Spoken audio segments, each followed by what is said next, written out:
Mr. Chairman and members of the board, good morning. I am Louise Lucas, and I have the high honor of representing the people of the 18th Century District in the state of Virginia. I thank you for the opportunity to appear before you today regarding the air quality permit for Buckingham Compression Station. In September, I submitted a letter to the Department of Environmental Quality endorsing the permit, and I would like to reaffirm that support for you this morning. My district stretches from Brunswick County in the west and to the city of Portsmouth in the east. The Atlantic Coast Pipeline will cross many of the localities I am privileged to serve. Many businesses, individuals, and local governments within the district also. It will also do much to promote needed economic development and growth in the cities and counties of the 18th Century District. The Buckingham Compression Station, of course, is an essential part of the ACP project. But as many other speakers have said or will say today, Virginians do not want economic and energy progress to come at the expense of the environment. Our natural resources, including our clean air, make the Commonwealth a great place to live, work, and do business. I certainly will not support any project that will pose a threat to those resources, and I'm sure that the people of the 18th Century District will not either. The DEQ showed thoroughness and dedication in reviewing the project's environmental impacts, and the permit reflects that same dedication. Its strict emissions limits should ensure that the station operates in a way that is fully protective of Virginia's air quality. First, I understand that the requirements in the permit are much more typical of those usually imposed on large facilities with much higher rates of emission. In fact, DEQ said back in August that the standards in the permit were the most stringent for any compressor station in the country. That's a very powerful statement.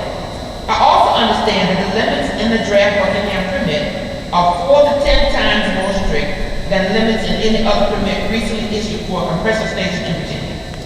Those stringent limits apply to regulated emissions ranging from nitrogen oxides to methane to carbon monoxide, and they will help ensure Virginia's air permit healthy, even as we open our states to new resources or new sources of energy. Finally, I'm impressed by the control technology required by the draft permit. Here again, the controls are much more typical of those required of a much larger facility. Dominion Energy fully accepts the terms of the permit, and I believe that they will do a good job operating the station in a safe and environmentally secure way. The people of the 18th Century District deserve more and better job opportunities. The localities are in desperate need of new tax revenues, and the entire 18th District needs a new source of natural gas. The pipelines now serve this area are simply inadequate. The Buckingham Compression Station, in fact, the entire ACP project, will go a long way toward providing these new opportunities and revenues, and due in large part to the strong permits before you today. It will do so in a way that ensures Virginia's air remains safe, clean, and I thank you again for the opportunity to speak to you. And I respectfully urge that you approve. Thank you, Board. My name is Donnie Bryan, and I have the privilege of representing the people of District 2 in Buckingham County, and I'm also the Vice Chairman of the Board. Thank you for the opportunity to appear before you. The strict terms and conditions in the air permit provide added assurance that the project can be built and operated in ways that will protect our county's natural resources and the health of our citizens. The Buckingham County Board of Supervisors believes that if you approve the permit before you today, you would move a major energy project with great potential to offer job opportunities, economic growth, and revenue to our county closer to reality. I believe that many Buckingham residents feel the same way I do and support both the compressor station and the air permit. That includes many residents of the historic Union Hill community. You will hear the technical details of the air permit discussed by many other speakers today and tomorrow, and I know that the time is very limited. I don't want to duplicate what's already been said or will be said later in the hearing. But from all the information available to the county board, we believe that the standards and requirements in the permit are extremely stringent and should be fully protective of Buckingham County's natural resources and the health and well-being of our citizens. The strict emission standards, the advanced control equipment and procedures, and the way the station will be operated all give me that confidence. We are very pleased that Dominion Energy has accepted the conditions of the permit. Before we approved the special use permit in 2017, the Board of Supervisors in the county made every effort in our oversight of the compressor station to ensure our permitting process addressed the issues raised by our county citizens and communities, acknowledged their concerns, incorporated their viewpoints, and used their input to shape the final terms of the special use permit. Responding to that citizen input, our county placed 41 special conditions and unprecedented action in the special use permit.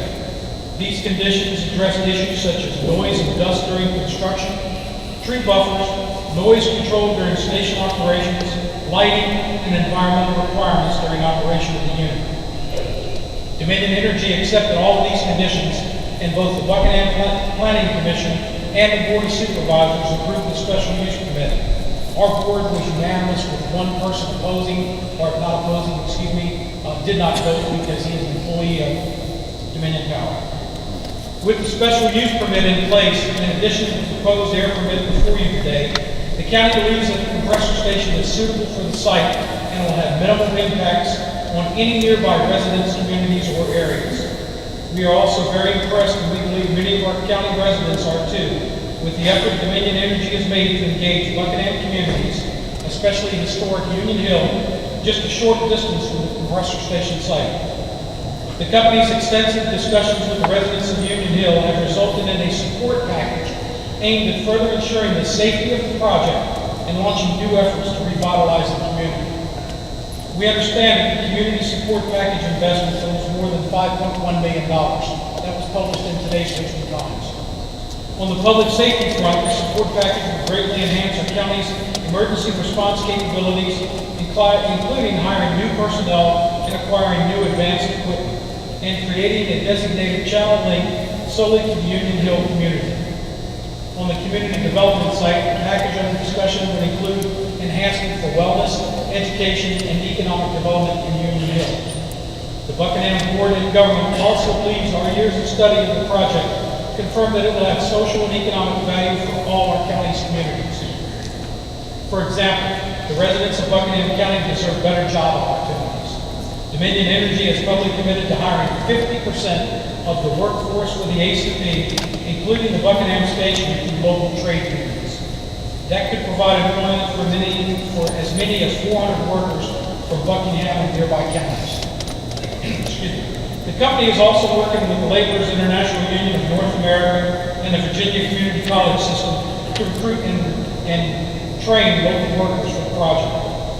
Finally, the Atlantic Coast Pipeline project, of which the compressor station is an essential part, will help us bring good-paying jobs over the long term to Buckingham County, and it help us to retain the jobs and businesses we are already fortunate to have. A tap off the ACP will carry natural gas directly to our county's largest employer, which is Kyanite Mining Corporation. The tap will provide new and expanded supplies of natural gas to Kyanite, a very energy-intensive operation.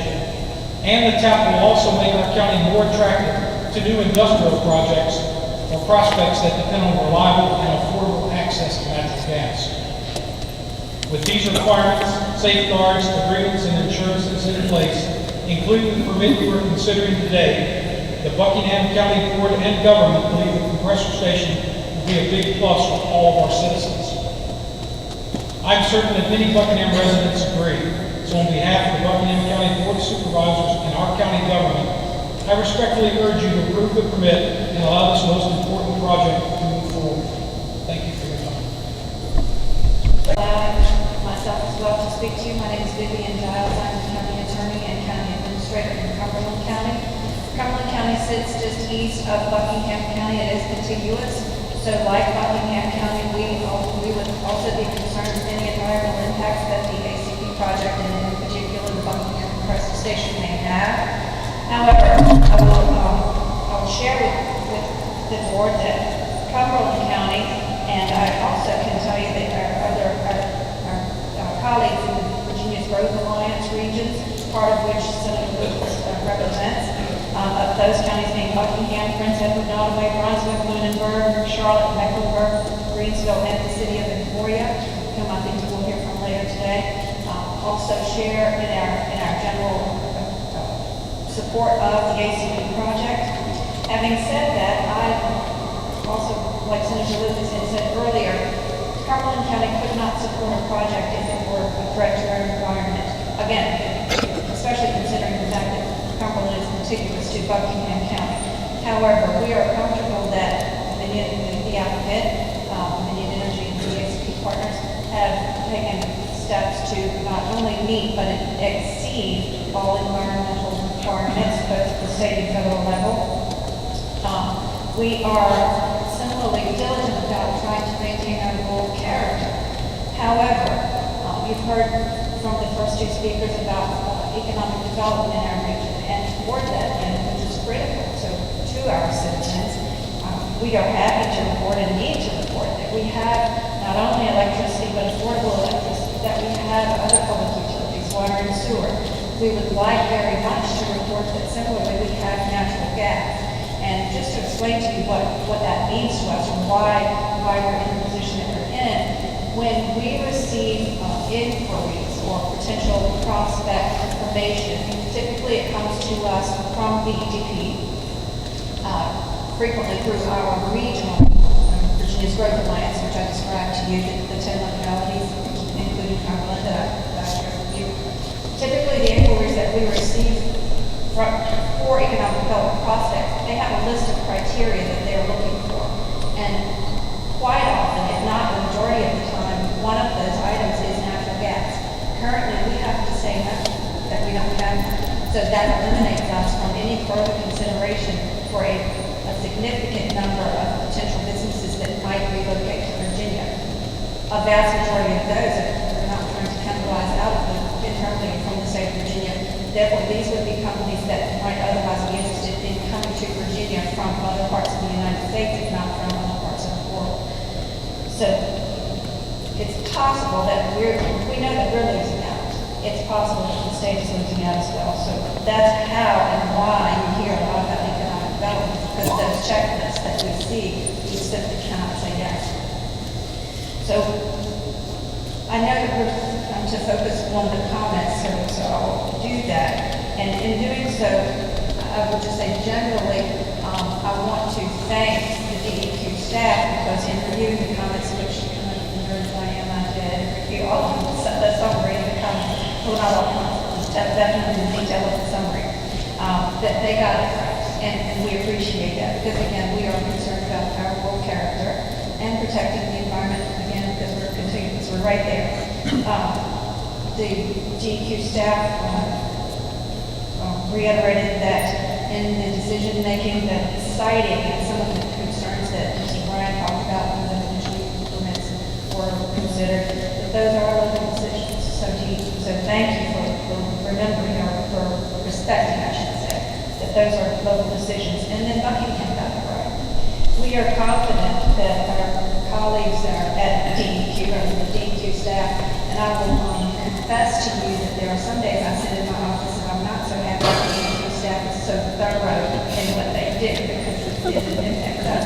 But they are very thorough and very good at what they do. So we are confident that they have reviewed and put into place the requirements that are needed to protect our environment and our citizens.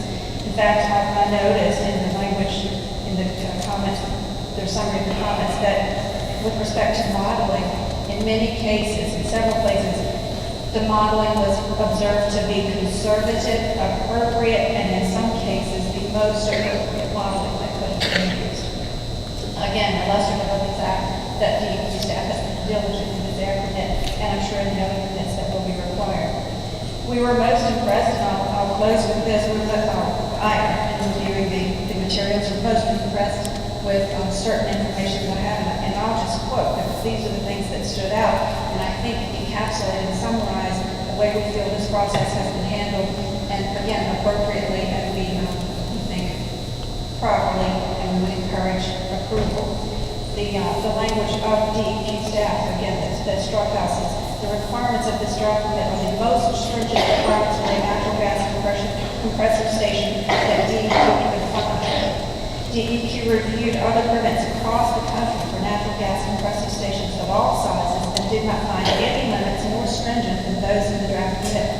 DEQ did not find compressor stations of any size with the types and number of limits regarding venting units contained in the draft permit.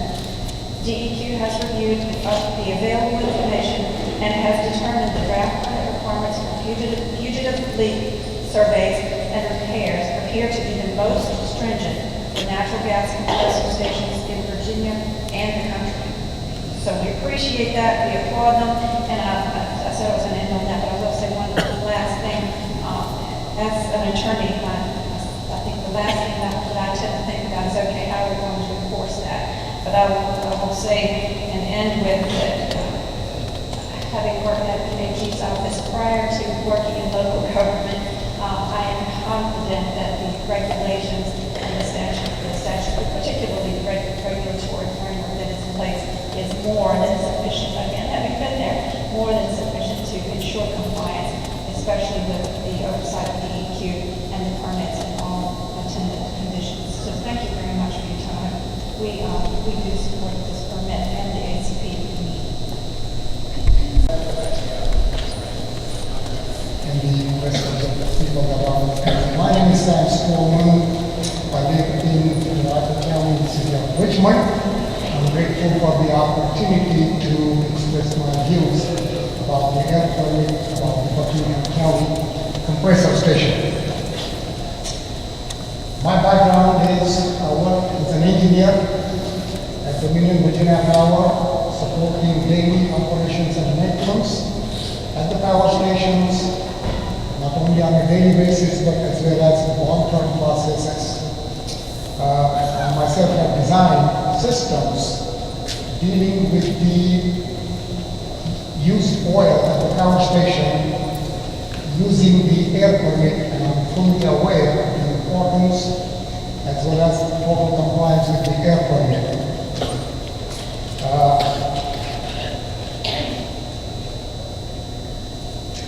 The compressor station is very important in the overall project for the Atlantic Coast Pipeline. The source is minor, it is treated as a major source of emissions. The requirements are 4 to 10 times stringent. I have every confidence from my personal background and experience as Dominion employee that Dominion will comply with all the requirements that are in the proposed air permit.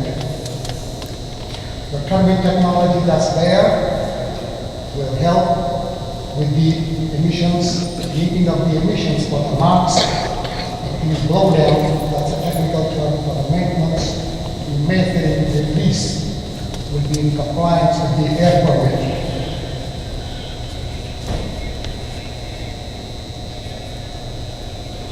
I am always in favor of the health of the people in the community as well as respect for the environment overall, and I am in support of this project, ACP overall, as well as specifically the Buckingham Compressor Power Station. And I respectfully request that the DEQ approve this permit and give Dominion a go-ahead with the project. Thank you kindly. Good morning. My name is David Kubrick, and I'm a professor at George Mason University, recently retired. I still sometimes return to the university to attend meetings of a student campus environmental group. This morning, I would like to quote a few short passages from a letter the students wrote for today's hearing. I quote, "We students understand today's meeting will focus on the compressor station proposed for Union Hill. We know that many individuals and groups have criticized this plan. We too believe these residents are being asked to shoulder a disproportionate share of pollution and potential disruption and danger. In addition, however, we wish to add that we especially identify the younger people of Union Hill. We believe they experience a double injustice. Not only the special local threats posed by the compressor station, but also the larger life-numbing global threat all of us young people feel as we anticipate living our lives in the midst of catastrophic climate change.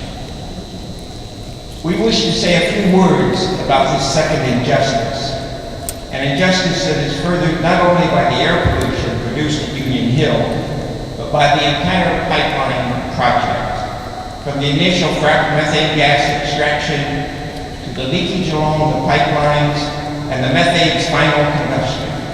We know that methane is a greenhouse gas much more powerful than carbon dioxide, and that the pipelines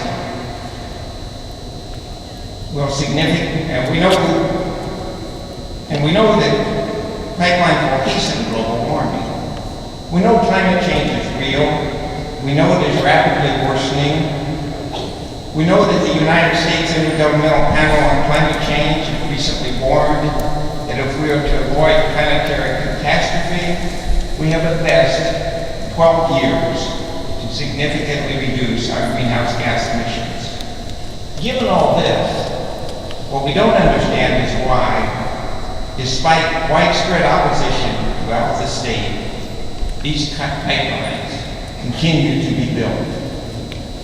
We would like to live our lives in a pleasant world, but to speak frankly, we fear, yes, we fear, that will no longer be possible for us and other young people.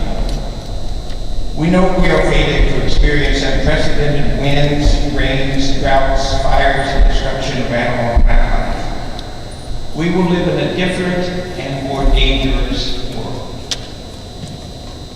Exactly how different and dangerous it will be depends upon how quickly all of us, but especially our political leaders and government officials, take action. We politely ask that the Air Pollution Control Board listen to our voices and promptly address this grave injustice. That's for the GMU Environmental Student Group. Thank you very much for listening to the voices. President and CEO of the Virginia State Chamber of Commerce. It's my privilege to come before you today. I want to begin by thanking members of the board for your public service to the Commonwealth of Virginia. Thank you for being here today and for the service that you're providing to over 4 million Virginians and the role that you play in this process. I have a history of public service in Virginia, and I really appreciate those who are willing to give their time and energy to help ensure the rest of us are, in fact, protected, and the role that you play is important. As I said, there are really over 200,000 businesses in Virginia. There are about 4 million people working, and I have the privilege of representing 26,000 businesses in the Commonwealth of Virginia. We're the largest business organization. And the year before the governor was elected, we surveyed all of our members and asked them what the most important issues are facing their businesses. And we asked them about the energy issue. And over 55% of them said that affordable energy and reliable energy was the most important issue to them. I would encourage you to look at our blueprint for Virginia. It's online at vachamber.com, and there's an entire section on sustainability as well as energy compliance and affordability. And one of the things it recognizes is that the Commonwealth of Virginia needs more energy to grow. In order for us to continue to expand and diversify our economy, many of our businesses rely on and will need more energy. I'm impressed that the Atlantic Coast Pipeline is going to be one of the important projects that helps us expand our manufacturing facilities as well as provide needed energy for other areas of the Commonwealth of Virginia. I haven't seen a project that has brought so many different diverse organizations together, whether it's labor or business, bipartisan support in the General Assembly, and such broad support at the local government. For those who are concerned, I think they should trust the process for environmental protection. I believe this project will be done in environmentally sound ways. Our members have supported this project from the beginning. We think it not only is going to be done in an environmentally safe way, we think it can be done in an economically sound way. I want to add the Virginia Chamber of Commerce's support for this project. I want to encourage you to look at the facts and the merits of the project, especially as you review this air permit, and I urge you to support it. So Mr. Ferguson knows, I've spent 6 years as the mayor of Newport News and conducted many public hearings during that 6-year time. I used to encourage my city council members when they had to listen to a 2 to 4 hour public hearing to make sure that we focus on the facts, we weigh public opinion, but we don't count it. And I just want to encourage you and thank you for your time, for your consideration, and thank you that you are going to look at the facts, and we encourage you to support this permit because it will lead to construction of a much-needed project that will serve Commonwealth of Virginia and improve our capacity. Thank you. Infrastructure siting and low-income and minority areas. My comments today draw from my professional experience doing energy sector analysis for more than a decade. I'm a member of the Governor's Advisory Council on Environmental Justice. This term, environmental justice, has its roots in Title VI of the Civil Rights Act. At its basic level, environmental justice is fair treatment and meaningful involvement regardless of race or income. These standards have not been met in Union Hill, either historically or during this permitting process. The Governor's Advisory Council on Environmental Justice was contacted in March of 2018 by the impacted Union Hill community. From oral comments, extensive written documentation, and site visits, we found ample evidence of racial discrimination and documented this in a 12-page letter to Governor Northam in August. Because of our concerns, we recommended a stay on permitting the Atlantic Coast Pipeline, pending an adequate review of health and quality of life impacts for proximate populations. In particular, we recommended comprehensive social, ecological, and health impact assessment around compressor station number 2 in Union Hill. Since 1994, Federal Executive Order 12898 on environmental justice has encouraged explicit attention to ensure meaningful public participation of marginalized groups. Today, Virginia has a process for the formal act of providing public comments. Residents of Buckingham have submitted hundreds of comments opposing this compressor station. Over the past 4 years, they have carried a heavy burden trying to participate. Nevertheless, their voices have not been respected by anyone with authority in this permitting process. Today, concerned local residents, citizens, are here in front of you, a citizen board, for one final chance to actually be listened to. Another main objective of Federal Executive Order 12898 is to improve research and data collection relating to the environment and health of minority and low-income populations. Union Hill community members have repeatedly asked for quantitative risk assessment and health risk assessment. These were never granted. We know criteria pollutants come from compressor stations in higher concentrations during blowdowns, and these spikes in exposure can harm human health. Nevertheless, with the annual time interval of the National Ambient Air Quality Standards, toxic emissions are averaged across a year, thus downplaying acute exposures even when these reoccur frequently across time. Within the 1.1 miles of the proposed compressor station, there are 99 households largely made up of vulnerable populations such as elderly residents with pre-existing health conditions. This is who will experience acute exposures. In this permitting process, community health and safety have not been made a priority. The potent greenhouse gas methane and thus climate impacts are not even being measured. And without support from the state or from the project developer, impacted residents are forced to collect their own baseline air quality data so that local impacts can be accurately researched and understood. Meanwhile, ignoring community questions for 4 years, community officials have been unwilling to identify either the size of the blast zone or even the more deadly incineration zone. Federal environmental justice guidelines and civil rights frameworks are being ignored in spite of this peril.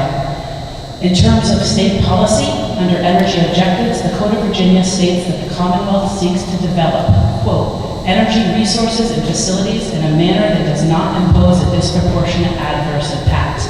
Not only does this project cause unfair harm, the significant local damage occurs alongside windfall corporate profits, reflecting poorly on the values and priorities of our state decision makers. I sincerely hope this air board demonstrates a strong code of ethics and independence in your decision.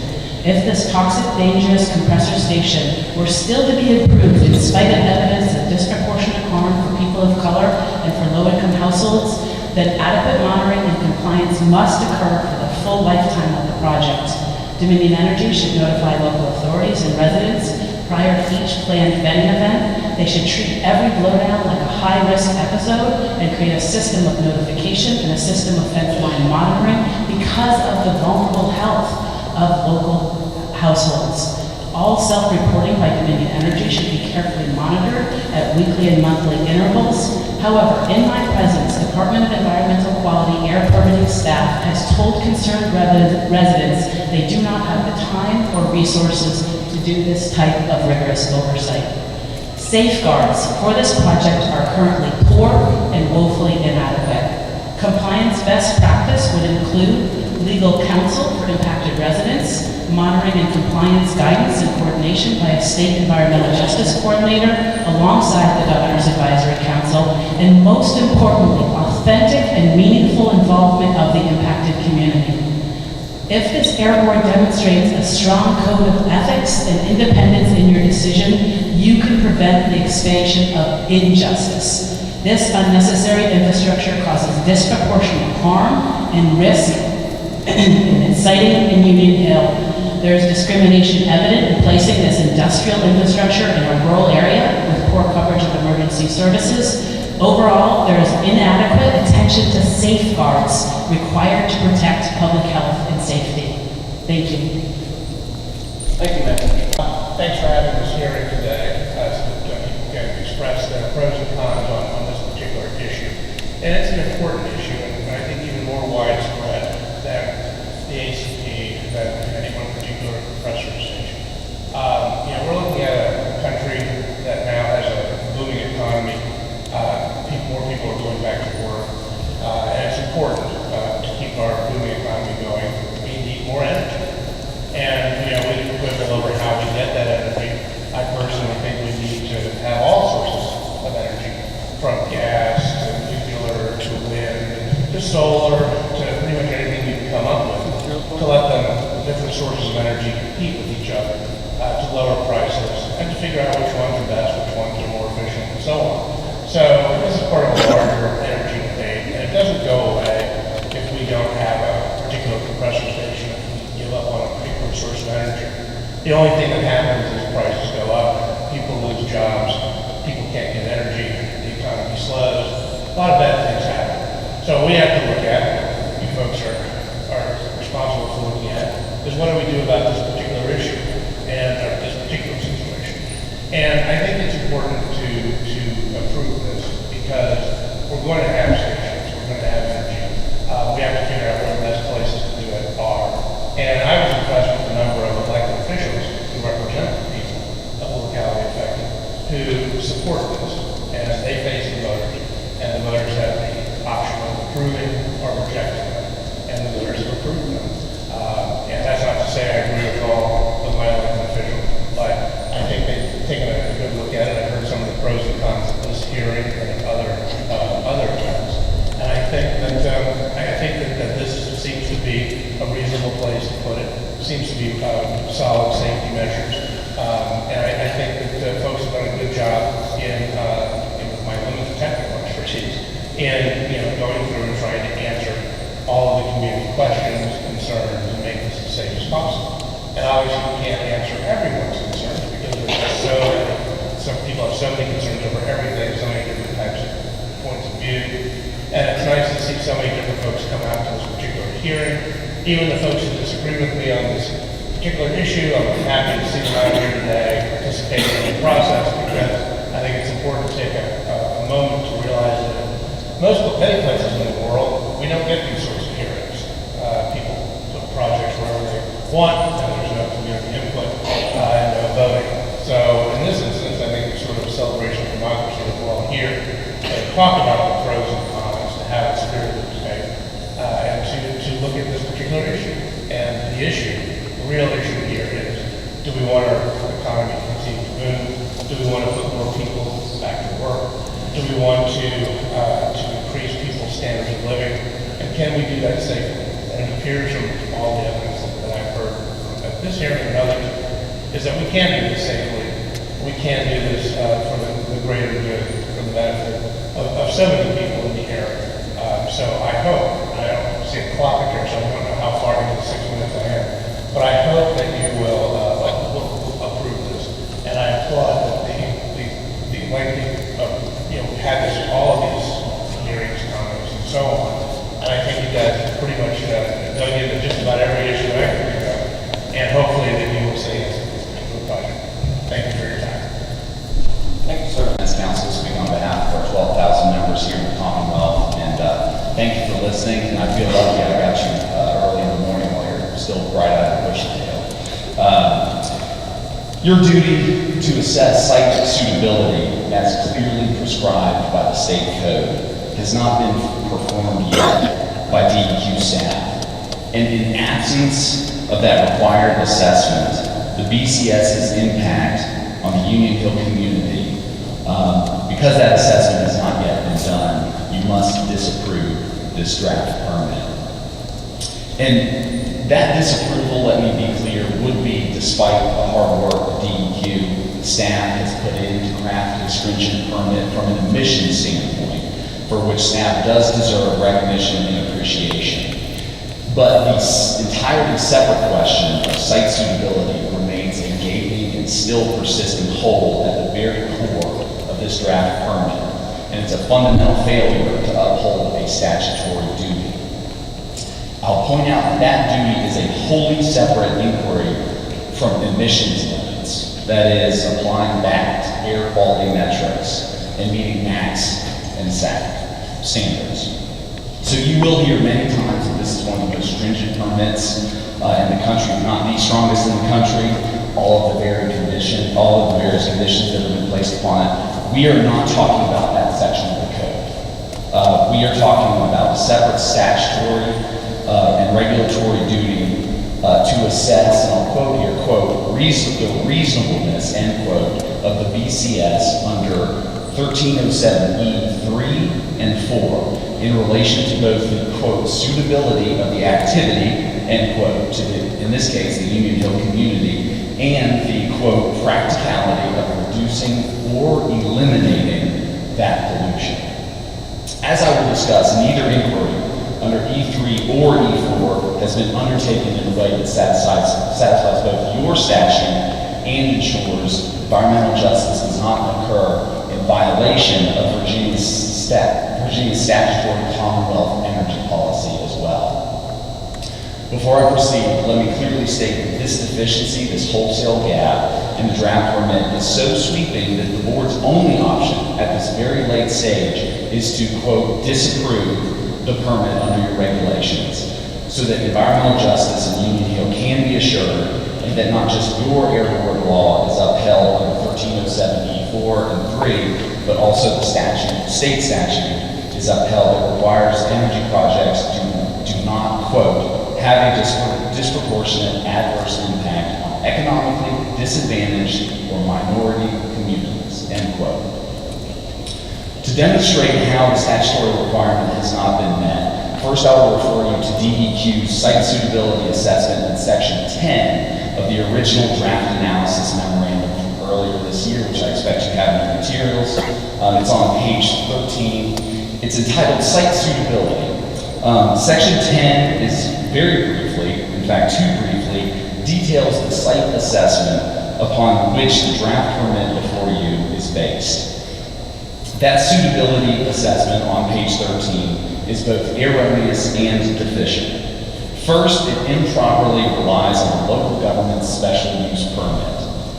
DEQ reliance on a local decision as a proxy for DEQ's own site suitability assessment of BCS is expressly prohibited.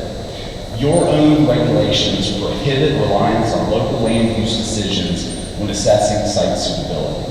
Specifically, your administrative code, chapter 80, section 2150, states that an applicant's compliance with local zoning, quote, does not relieve the board of its duty under 1307E to independently consider relevant facts and circumstances, end quote. That independent inquiry has not been done. Because far more defective in the DEQ section 10 site suitability assessment is the second paragraph, a very short paragraph which comprises the entirety of the DEQ site suitability analysis on your behalf. It describes the Buckingham site visit on October 31st, 2017. The site evaluation begins with the observation that the land is, quote, forested with rolling terrain, end quote. Now, I've been to Buckingham, as have you, sir, and many others, and that is certainly an accurate statement, forested, rolling terrain. However, it's also incomplete because there are people there as well. And the DEQ's walkthrough clearly overlooked and does not include in that assessment the community of Union Hill. In other words, the close proximity of Union Hill is a, quote, fact and circumstance highly relevant to assessing the, quote, reasonableness of locating the compressor station there. However, despite the Union Hill community's presence, the next sentence of DEQ site suitability analysis, on which the draft permit rests, a sentence that is fatal to this draft permit, states that, quote, the area is sparsely populated, end quote. That's it. The area is sparsely populated. DEQ's conclusion here includes no population count, no demographic data of race, income, vulnerabilities, health, history, or, most importantly, environmental justice. While those local demographics have since been entered into the public record by others, in which I encourage you to closely review, and which you will likely hear today, those facts do not exist in the DEQ's own record or in DEQ's scant one-paragraph analysis of Union Hill's site suitability. So this summary conclusion that the Union Hill area is sparsely populated shows how categorically deficient and even factually incorrect the DEQ's site assessment was.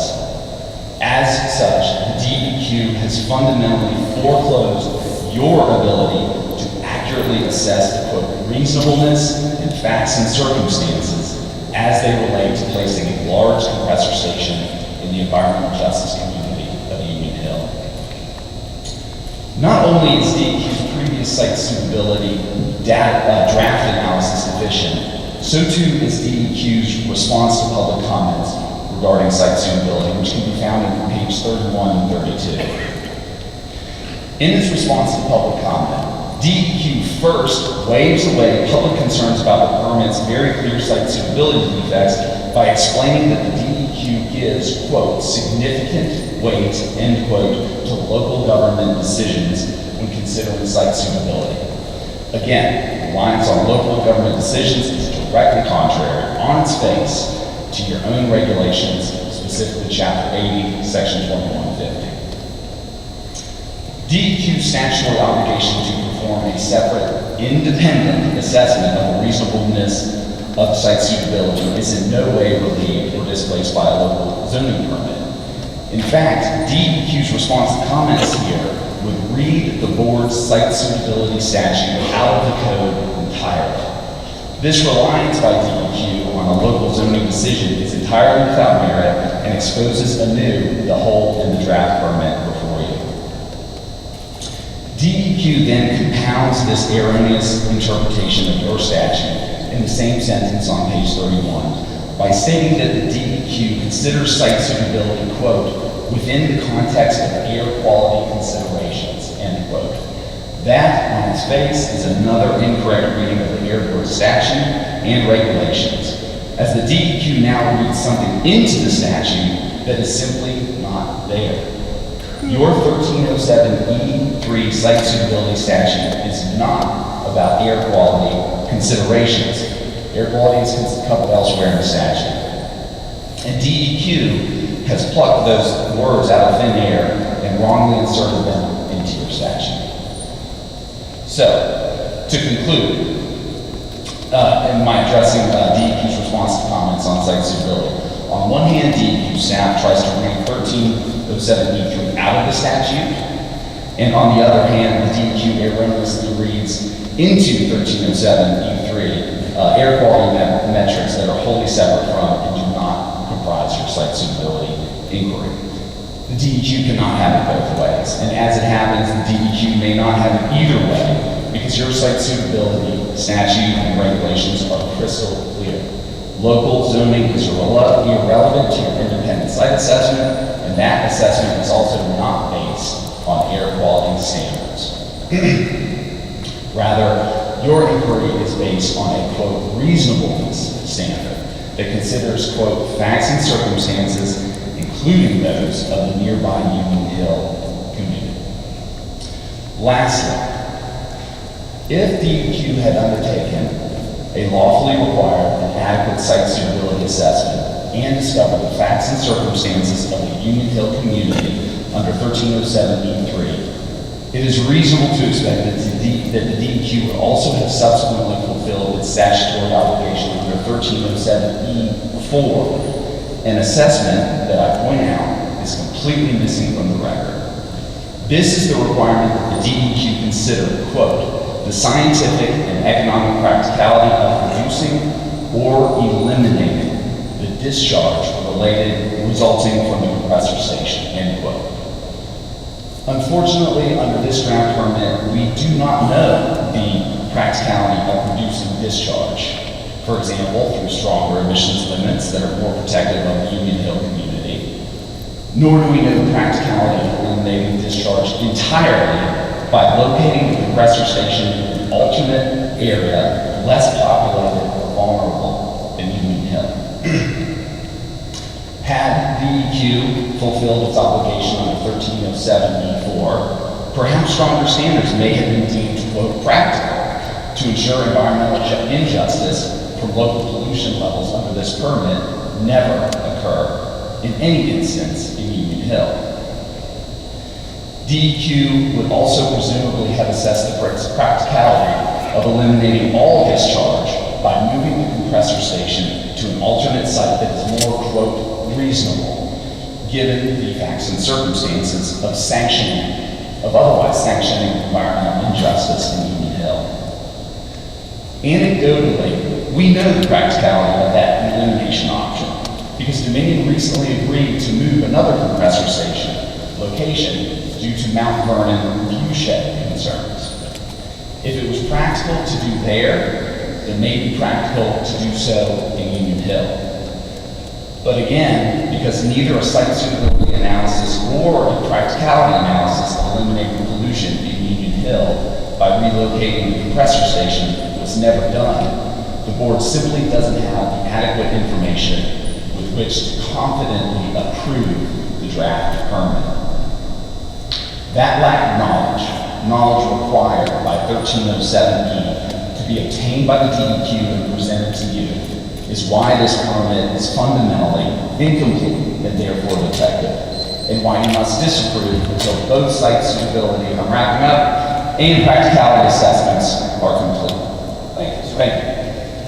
Well, in that area to help our Virginia state become more environmentally conscious and protect the health of people in Virginia. This project, I'm so sorry that you are at the end of this permitting process because this project should never have begun. And the people in Northern Virginia who will be paying $2.5 billion more over the next 20 years do not even know what's happening. There were no hearings there. We are the people who will pay to have our children poisoned and the climate ruined. We will be paying for that, and we do not even get the courtesy of a hearing in Northern Virginia. The closest hearing the DEQ did was in Harrisonburg, Virginia, a 2.5-hour drive from Northern Virginia. And to completely disenfranchise the entire upper part of the state because the pipeline is not going through our backyards is not okay because we're paying for it. I have spent the last 20 years providing an early childhood program that develops core values in children between 18 months and 5 years, because that's when core values are initiated. And those children, I think, have a better understanding of sustainability in the environment than our state legislators, our regulators, and especially Dominion, who, if you're going to grade social and emotional intelligence, Dominion is on a 2-year-old level. It's all completely self-serving. It has nothing to do with looking out for the welfare of environment and the amount of energy that they are going to be producing, besides the fact that it's probably mostly going overseas, could be done with renewables and it could be done cheaper. And I understand the concerns of people here about the energy cost because I run a preschool that uses a lot of energy. But the energy is going to be more expensive because we're going this fossil fuel route than it would be if we were doing renewables. So the entire project is a form of insanity. And I have 50 children each year for 20 years that I have completely failed. So besides the health of our children, who can't go outside because of more air days, more days when it's too hot, more terrible floods, we cannot even play outside. Thank you, ma'am. Time is expired. Appreciate it. Gentlemen of the board, my name is Wendy Wright. I'm the Executive Director of the Brunswick Chamber of Commerce, and I'm here today to speak on behalf of Atlantic Coast Pipeline and the Buckingham Station in support of it for our chamber and our citizens. The Atlantic Coast Pipeline has the potential to be a critical asset for the residents of Brunswick County and the entire Southside region, not only by allowing us to have affordable energy, but in terms of revitalization as well. We need this infrastructure to better leverage opportunities to bring new jobs to an area that has needed them for a very long time. The Atlantic Coast Pipeline is just the kind of energy infrastructure that businesses that are thinking about relocating or expanding are looking for when they're looking to come to our county. As you know, the Buckingham Station is an essential part of the pipeline's completion. For this reason, I strongly urge you to approve the DEQ's draft air permit for this facility. As a lifelong resident of Brunswick County, which is a rural community, I can tell you, I would not be in support of anything that would hurt our environment or our citizens. Excuse me. Fortunately, I am very impressed with the provisions that this draft permit has in it, and I encourage you to approve it. The Buckingham Station air permit contains significant limitations for pollutants like carbon monoxide, nitrogen oxide, and volatile organic compounds.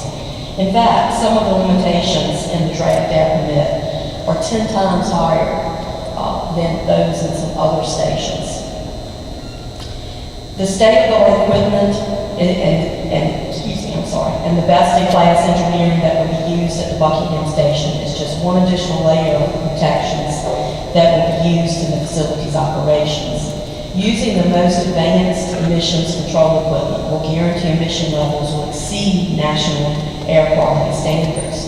In fact, the modeling conducted by Dominion proves that even at the maximum capacity, that the compression station will not have harmful impacts on Virginia air quality.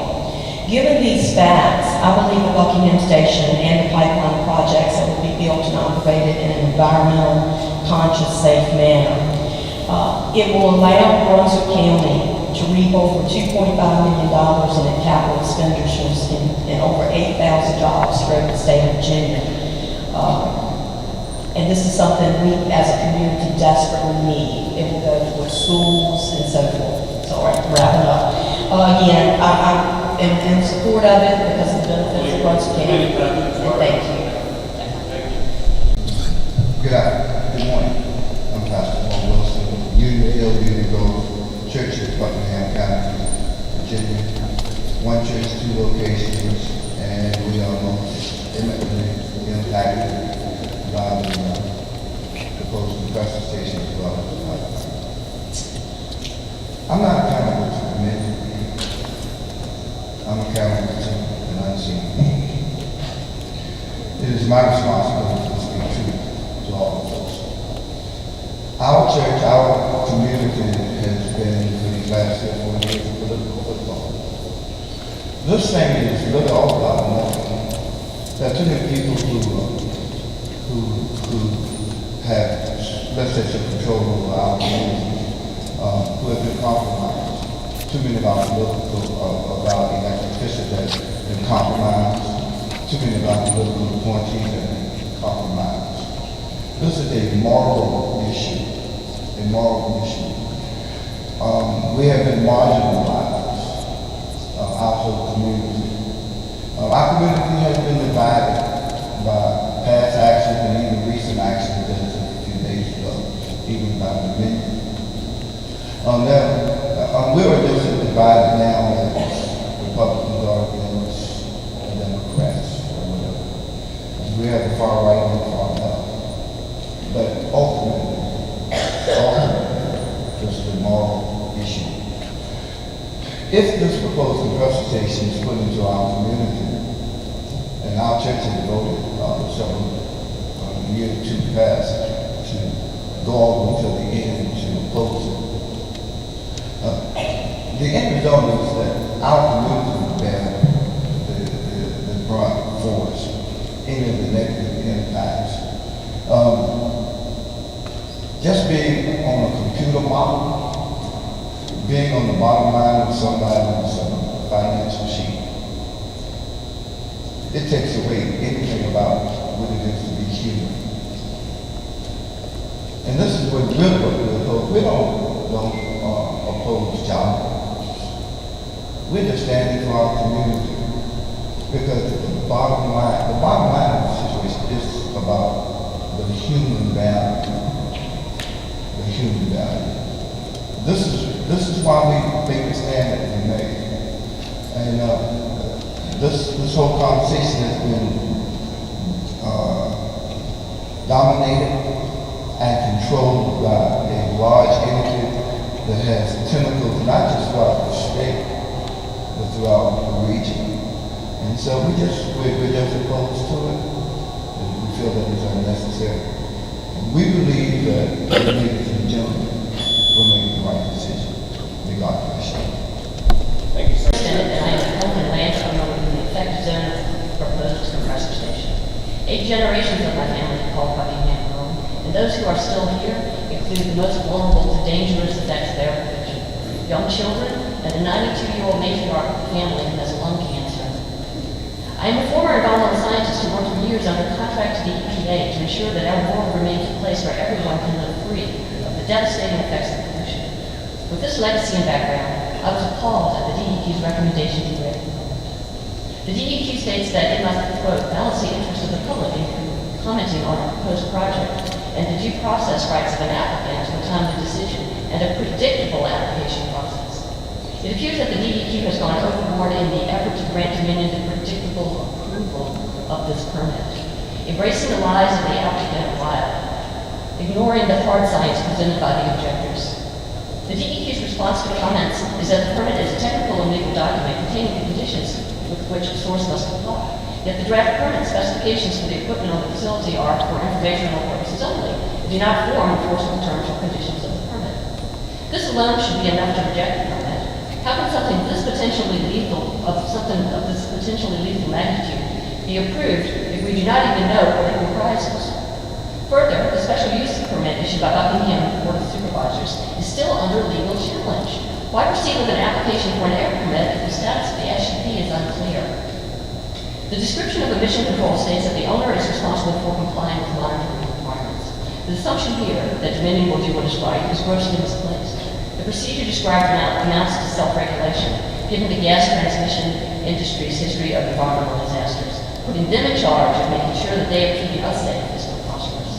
Yet the DEQ has no problem with this arrangement despite justifiable objections by commoners. Why is there no mention of controlling air emissions in the event of explosions? How about escape routes for individuals who would need to breathe during these events? What about the effect of climate-destroying emissions? What about environmental justice? The DEQ dismisses these issues with little concern. The system for measuring emissions does not account for their actual impacts on health. Samples are averaged on a regional scale and include times when fewer pollutants are being emitted. This effectively, and quite deliberately by Dominion, disguises blasts to high concentrations of noxious pollutants and misrepresents the air immediately surrounding the station. Despite evidence to the contrary in the comments, DEQ holds that their modeling is sound. Given the documented deterioration of communal health near existing compressor stations cited by objectors, the DEQ must conduct quantified risk, and health impact assessments, yet the DEQ denies their authority to do so. The recommendation to accept the permit is driven by the corrupting forces of politics and greed instead of science. You have the legal authority and moral responsibility to reject this permit. I implore you to do so. Thank you. Thank you. Good morning, my name is Suzanne Keller. I'm a retired epidemiologist from the State Health Department.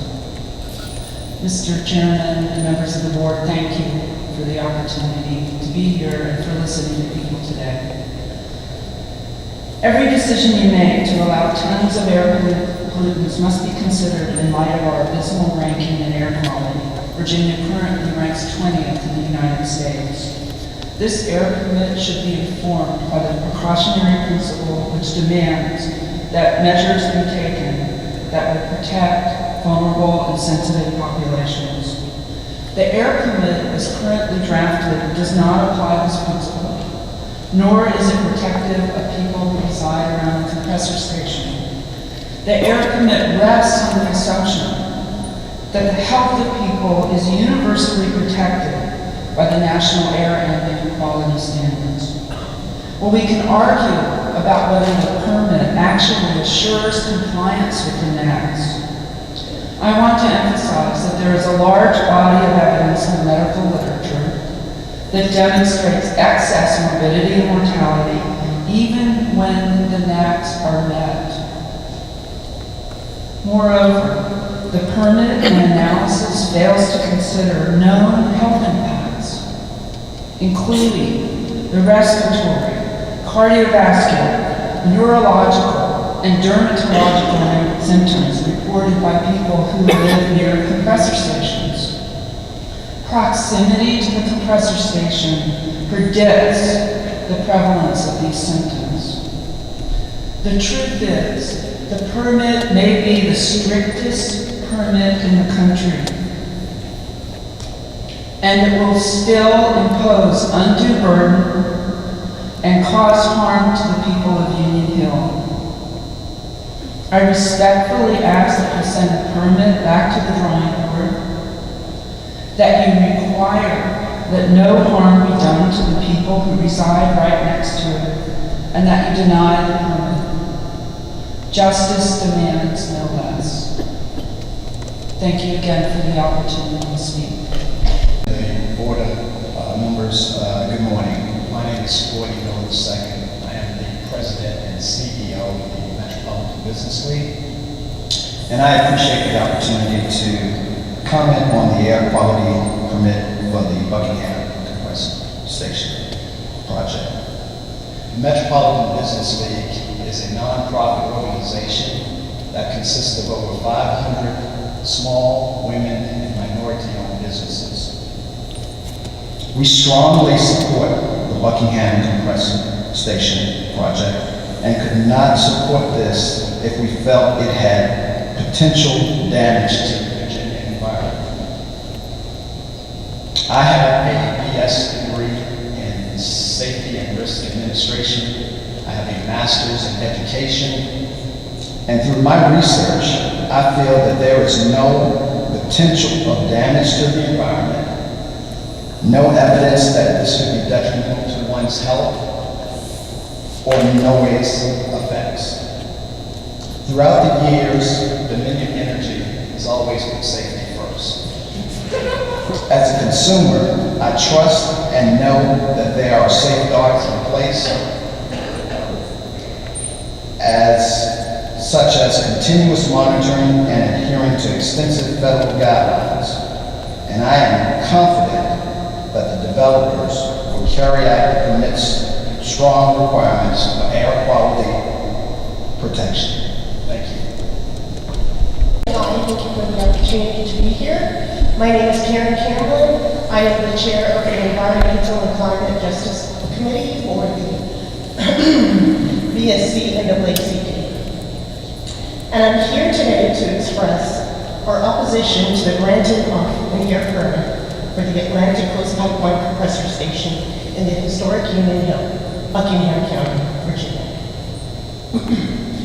We provided written comments which presents our positions in greater detail, but I want to go over a few details with you today. The historic Union Hill is a suburban community established by free people after the Civil War and is located in Buckingham County. A few of its residents are direct descendants of the free people, and it's predominantly African American. The proposed oversized compressor station will significantly decrease the quality of life for the Union Hill residents. And the mitigative measures identified in the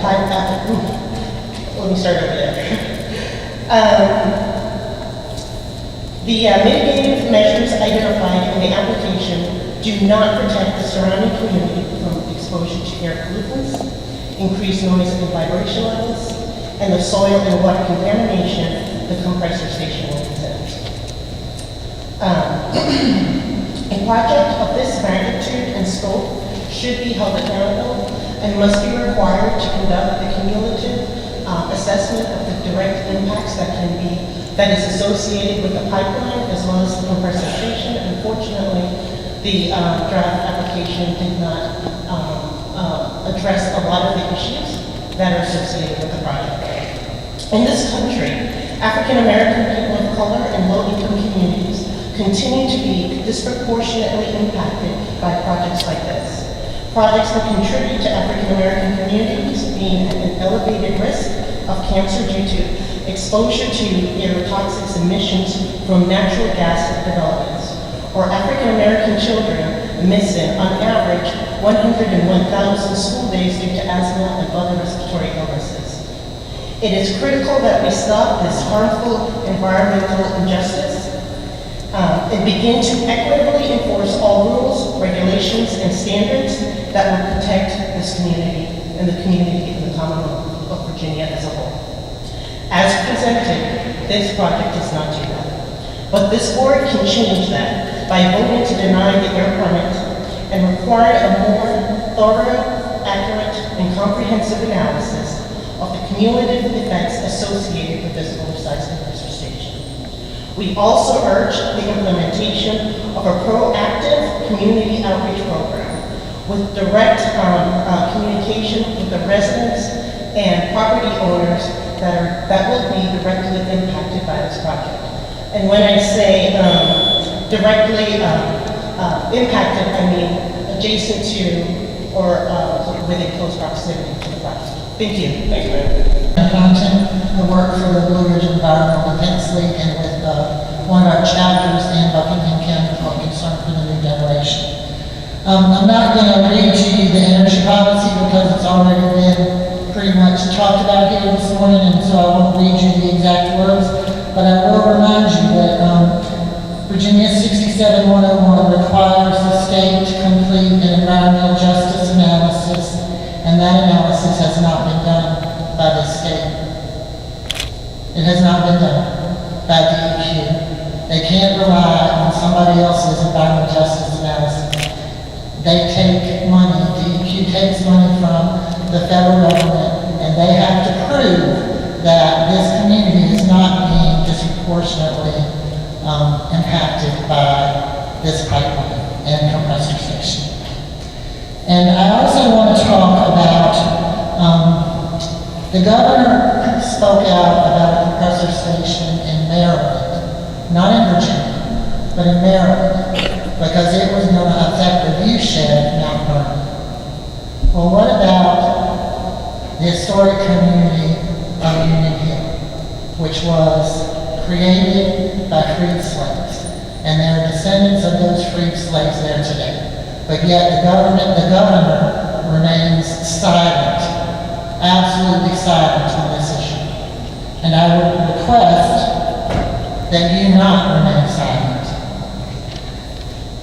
Until the community went and got the attention of the Governor's Advisory Council on environmental justice, Dominion had pretty much ignored it.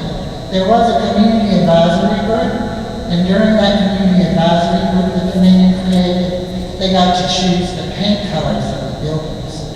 That was the impact that they wanted, that Dominion allowed them to have. Now, since they went to the ACJ, and Ms. Henley Brooke was here, so I'm not going to go over all of that either, Dominion suddenly started paying attention to the Union Hill community. And what they have done is they are now trying to buy this community off. What they call it is a support package, but what it really is please sit down and be quiet so that we can build our compressor station in your community. I would ask that you deny this permit.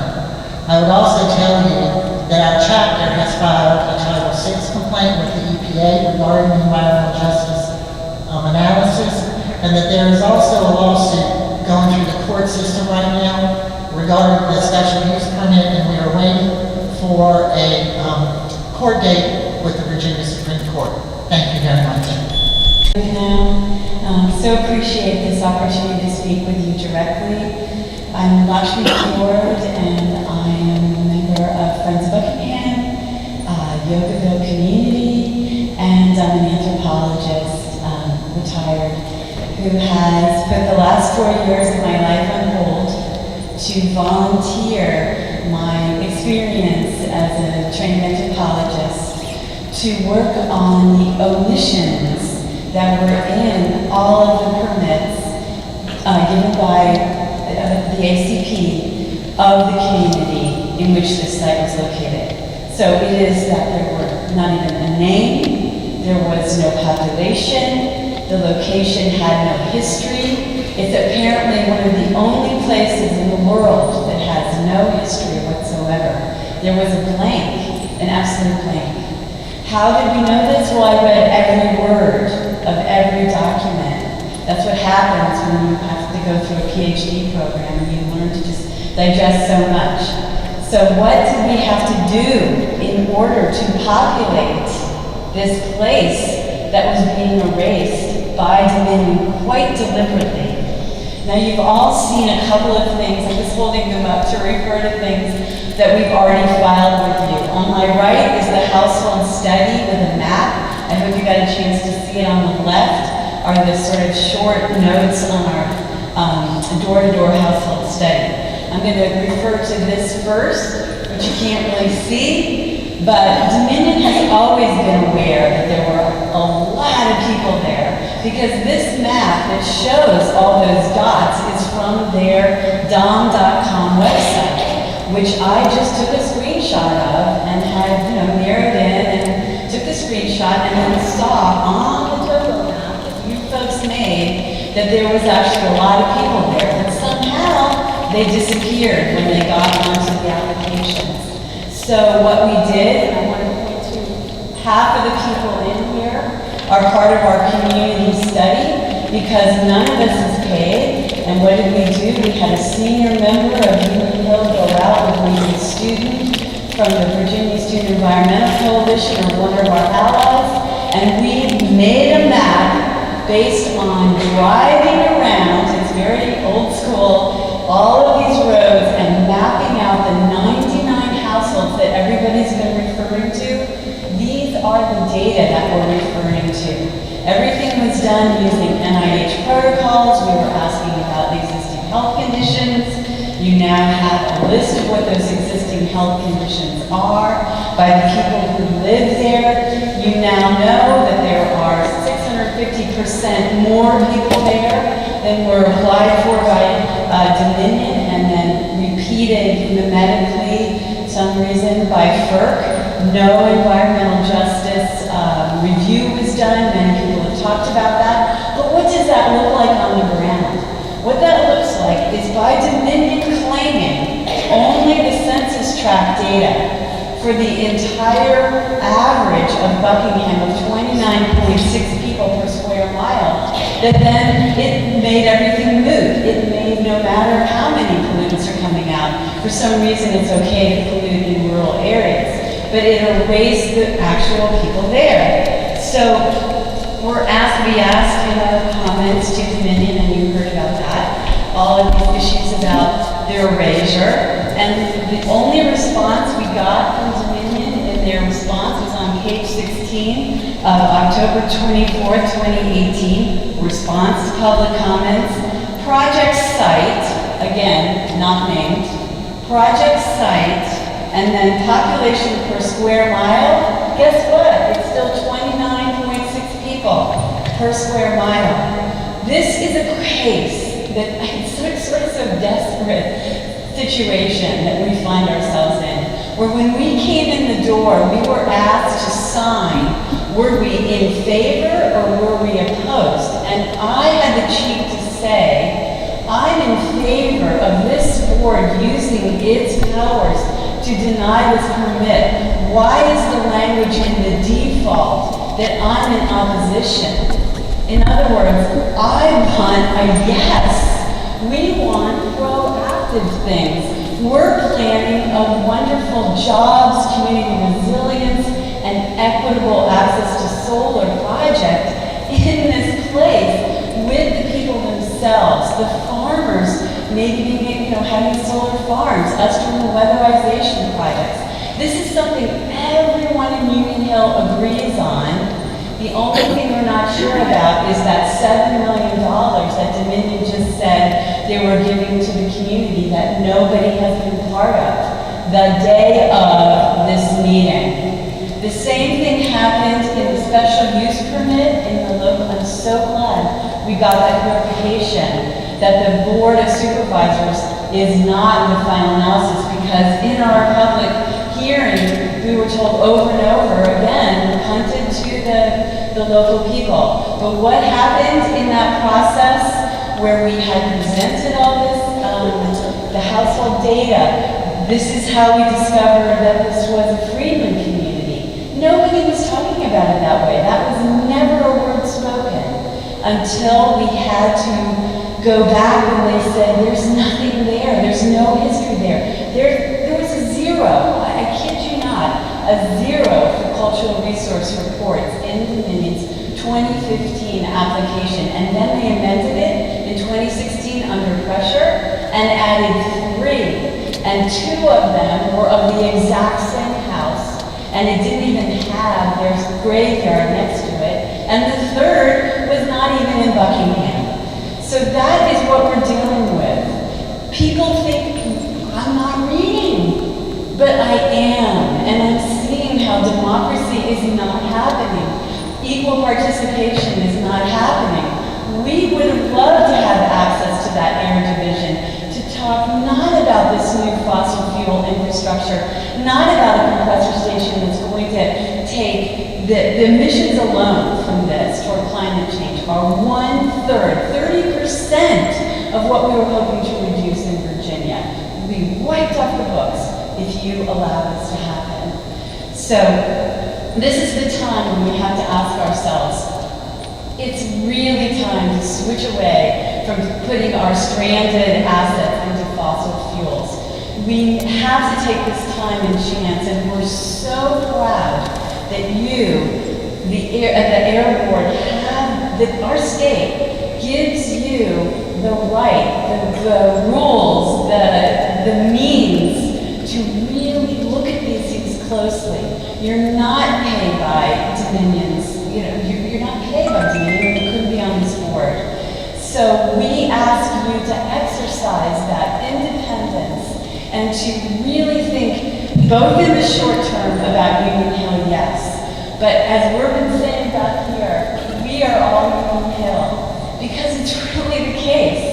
This is going to be taking the climate change reductions away from everyone in Virginia. It's just going to make it much more difficult for people with asthma, for people with COPD, for these little children. We have triplets who have respiratory issues. They'll be the front line. They're not being talked about because we're told that this is perfect, that nothing is wrong with this. I know that you've carefully read what the experts have said about the omissions. That there really sincerely are omissions of protections. There are omissions of monitoring. And so we just, we're in your hands, and we thank you so much for your work, your intelligence, and your shared concern for the environment, or you wouldn't be on this board. Thank you. For the opportunity to speak before you. I left my notes in the car, so I'm going to try to wing it here. My name is Ruby Lauren. And I moved here 15 years ago with my husband, who wanted to come back to Buckingham County. After coming to Buckingham County, I realized why he wanted to come back. Because of its beauty, the greenery, the clean, fresh air, no pollution, and that's the way I like it. And I hear people coming up saying that jobs, I'm not against jobs. We want people to have jobs, but not at our expense. These poisonous gases will be polluted into the atmosphere.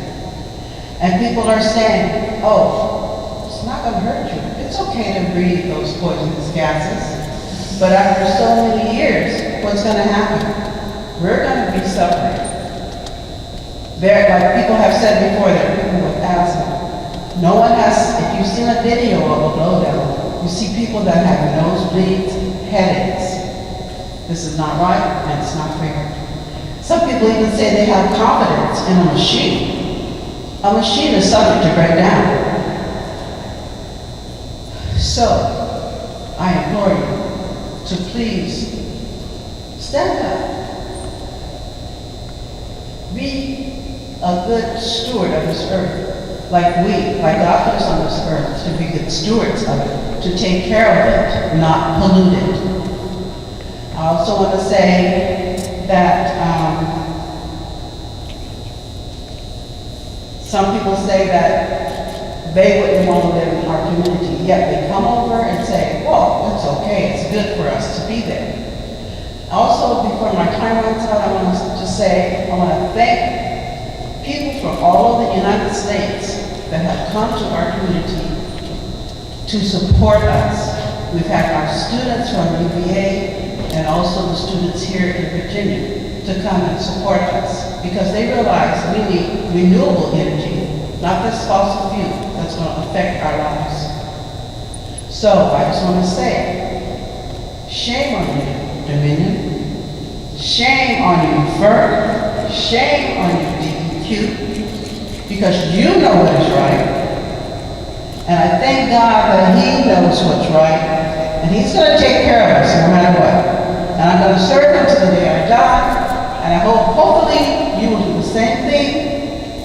Thank you, Lord, for listening to me. I appreciate it. God bless you, and God bless you all. My name is James Bakhtiari. I live in Richmond, Virginia. I'm the Virginia Field Coordinator for the Chesapeake Climate Action Network. And I'm before this body today to urge you in the DEQ to deny the air pollution permit for the Atlantic Coast Pipeline Compressor Station being proposed in Buckingham County.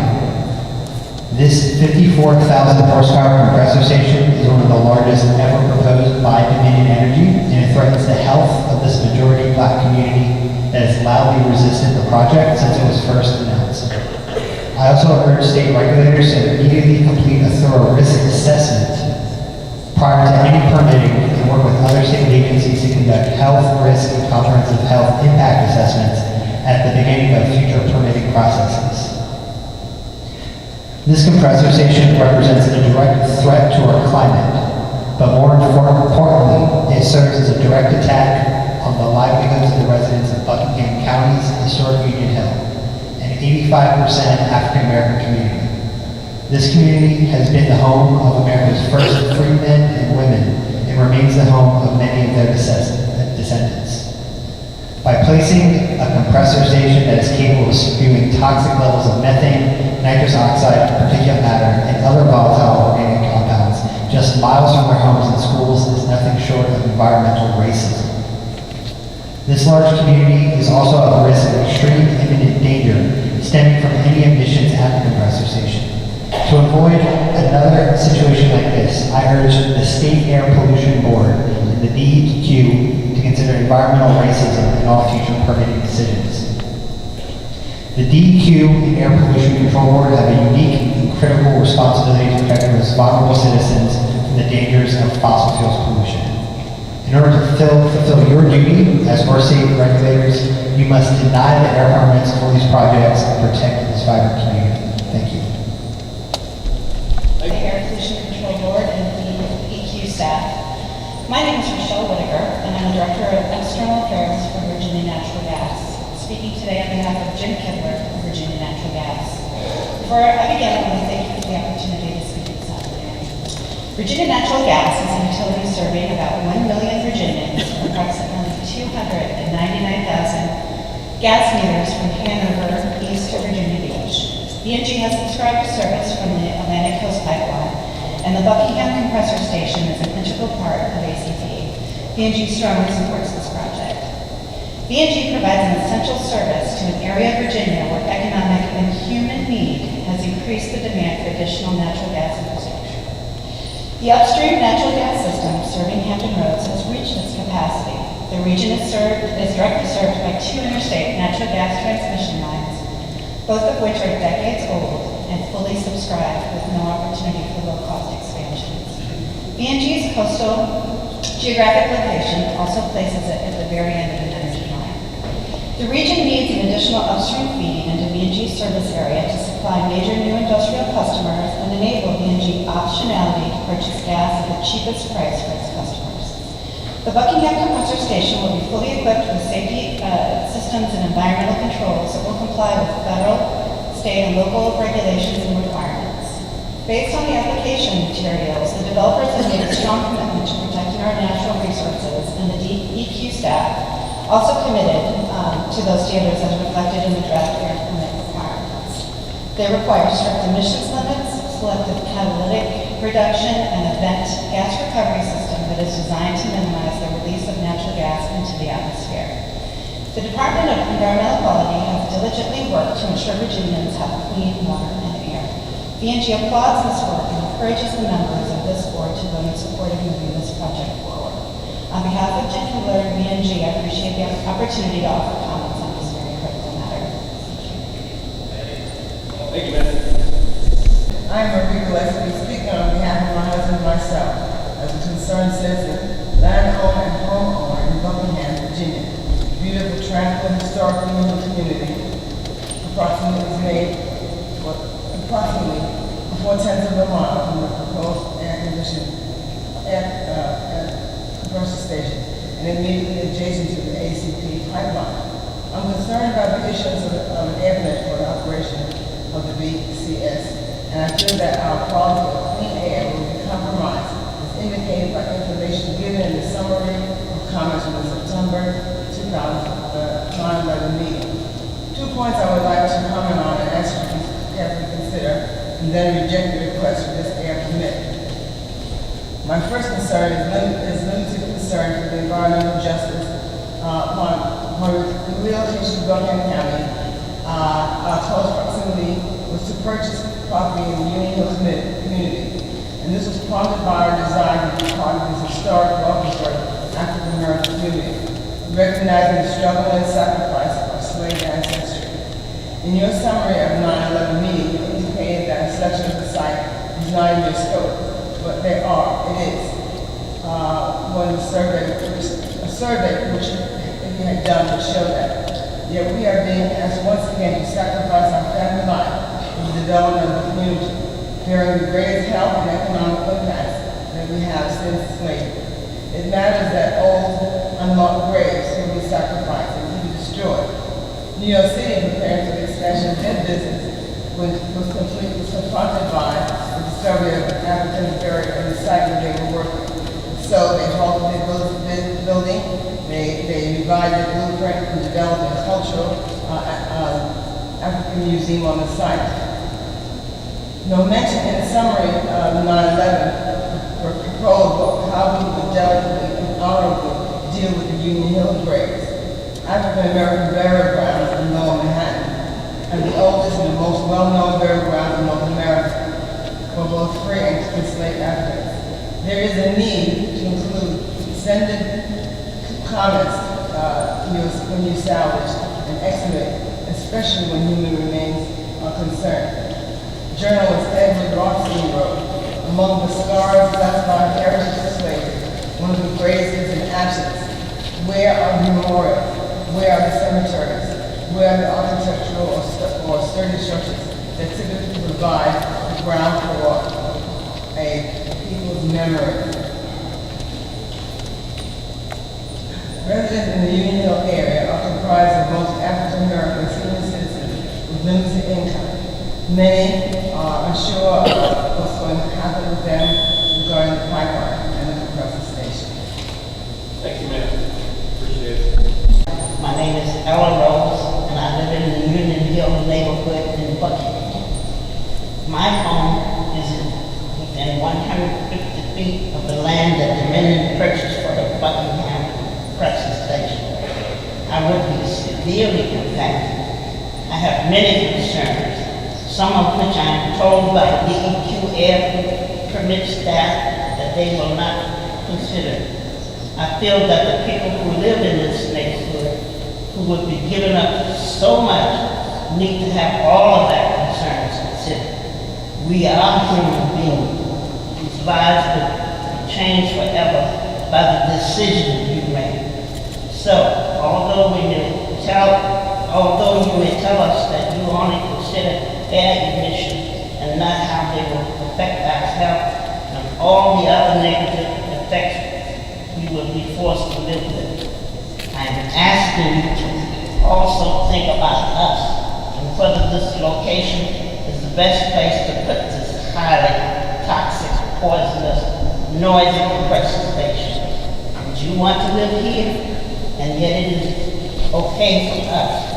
Your decision will change my life and my neighbors forever. I live in a quiet, rural place that I love and feel safe in. I have family nearby, and we watch out for each other. I cannot even imagine living anywhere else. The thought of breathing poisonous air and listening to the constant roar and rumble of a compressor station so close by for the rest of my life is an unbearable future. I feel abandoned to a process that does not serve me or consider my human rights. These past 4 years have been stressful for me because my future has been put on hold. This is not the plan I had for my retirement. And it is disheartening to know that what I have worked for all my life, to own a home and to live in peace, will be taken away from me if I am forced to live with this large, noisy, polluting compressor station nearby. Thank you. Virginia Oil and Gas Association. I appreciate the opportunity to submit comments on the draft air permit for the Buckingham County compressor station. As you know, this station is an integral part of the Atlantic Coast Pipeline. VOGA, along with many other members of the Commonwealth business community, strongly supported the project. We believe our state's continued economic health and growth depends on a secure, reliable, and affordable supply of energy. The Atlantic Coast Pipeline is a key to achieving that goal. Dominion Energy has demonstrated the station's emissions, even when the facility is operating at maximum, will not adversely impact Virginia air quality. We appreciate the dedication your department has shown in reviewing the ACP project, and we are confident that the developers will meet and exceed the permit's strong requirements for air quality protection. Thank you. Thank you, ma'am. My name is Craig White.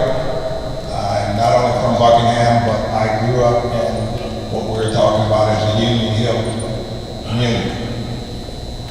I'm very committed to that community. It's where not only did I grow up, my parents lived, my family lived, my neighbors, and everyone.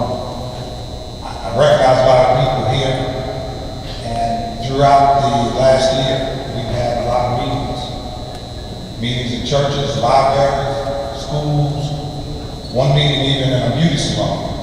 And there's just been so much protest, so much discussion, and a lot of things have gotten distorted. There's been some scare tactics, some facts that have gotten distorted. Union Hill Church is a predominantly minority church, that's true. But the Union Hill community is a diverse community. In the 2-mile radius of where we're talking about putting the compressor station, it's actually 60% white, not black. And throughout all the protests, a group of us decided that it would be instrumental to our community to have some dialogue with Dominion. Some people said that we turned our backs on the community. Some people said we didn't care about the community, but it's the opposite. We care so much about the community that we put a panel together to go out and have positive communication with Dominion. And through that communication, that dialogue, we feel as though we have gotten some commitment to the community. We feel as though we have got commitment about jobs. We've got commitment about a positive footprint in our community.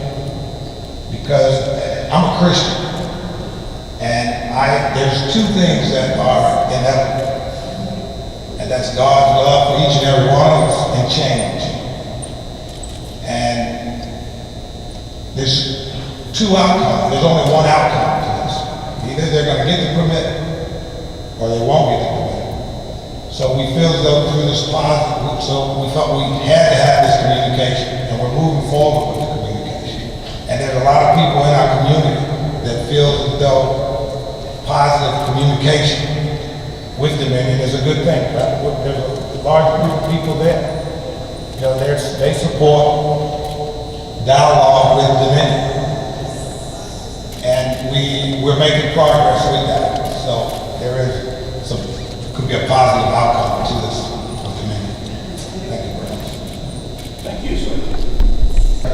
Board members, Mr. Baylor, thank you very much for allowing me to speak today. I do, first off, want to correct something on the transcript from September's meeting. I'm not a former solar board member, but a soil and water conservation district director. And Mr. Baylor, we've been at the State Association meeting a number of times, so we worked with each other. First off, I have a number of college degrees, one in science, that is geology major with a chemistry minor, and I've worked in engineering and construction for VDOT, Fairfax County Department of Environmental Management. I've also worked for major developers in Northern Virginia. I do want to take issue with a comment that Supervisor Bryan made about our fire and rescue abilities to meet this demand. We have a crisis there. If you run through the minutes of the Buckingham County Board, you'll find citizens complaining about the fact that people are dying because nobody's showing up for EMT service. And we're desperately in a crisis because we don't have anybody volunteer. It's all volunteer, not county controlled. It's not really funded by the county, it's independent. So they don't have the capacity to meet the need if there is a crisis. And in Oklahoma, there's a case where the Board of Supervisors made false representation to the public and to the pipeline. They had a pipeline disaster, and that pipeline company sued those directors, and they're being held fiscally responsible for their actions because they misled everybody. In 2015, when this came out, I pointed out a lot of flaws with the pipeline design. First off, the 36,000 horsepower pipeline station, compressor station, was bumped up to 57 after they reviewed my comments. And I'm sure it could go higher to 70 or even higher than that. The jobs are limited to construction. There's going to be no one at the station, so there's going to be no long-term jobs. It's all going to be automated. They expect to use it for only 12 years.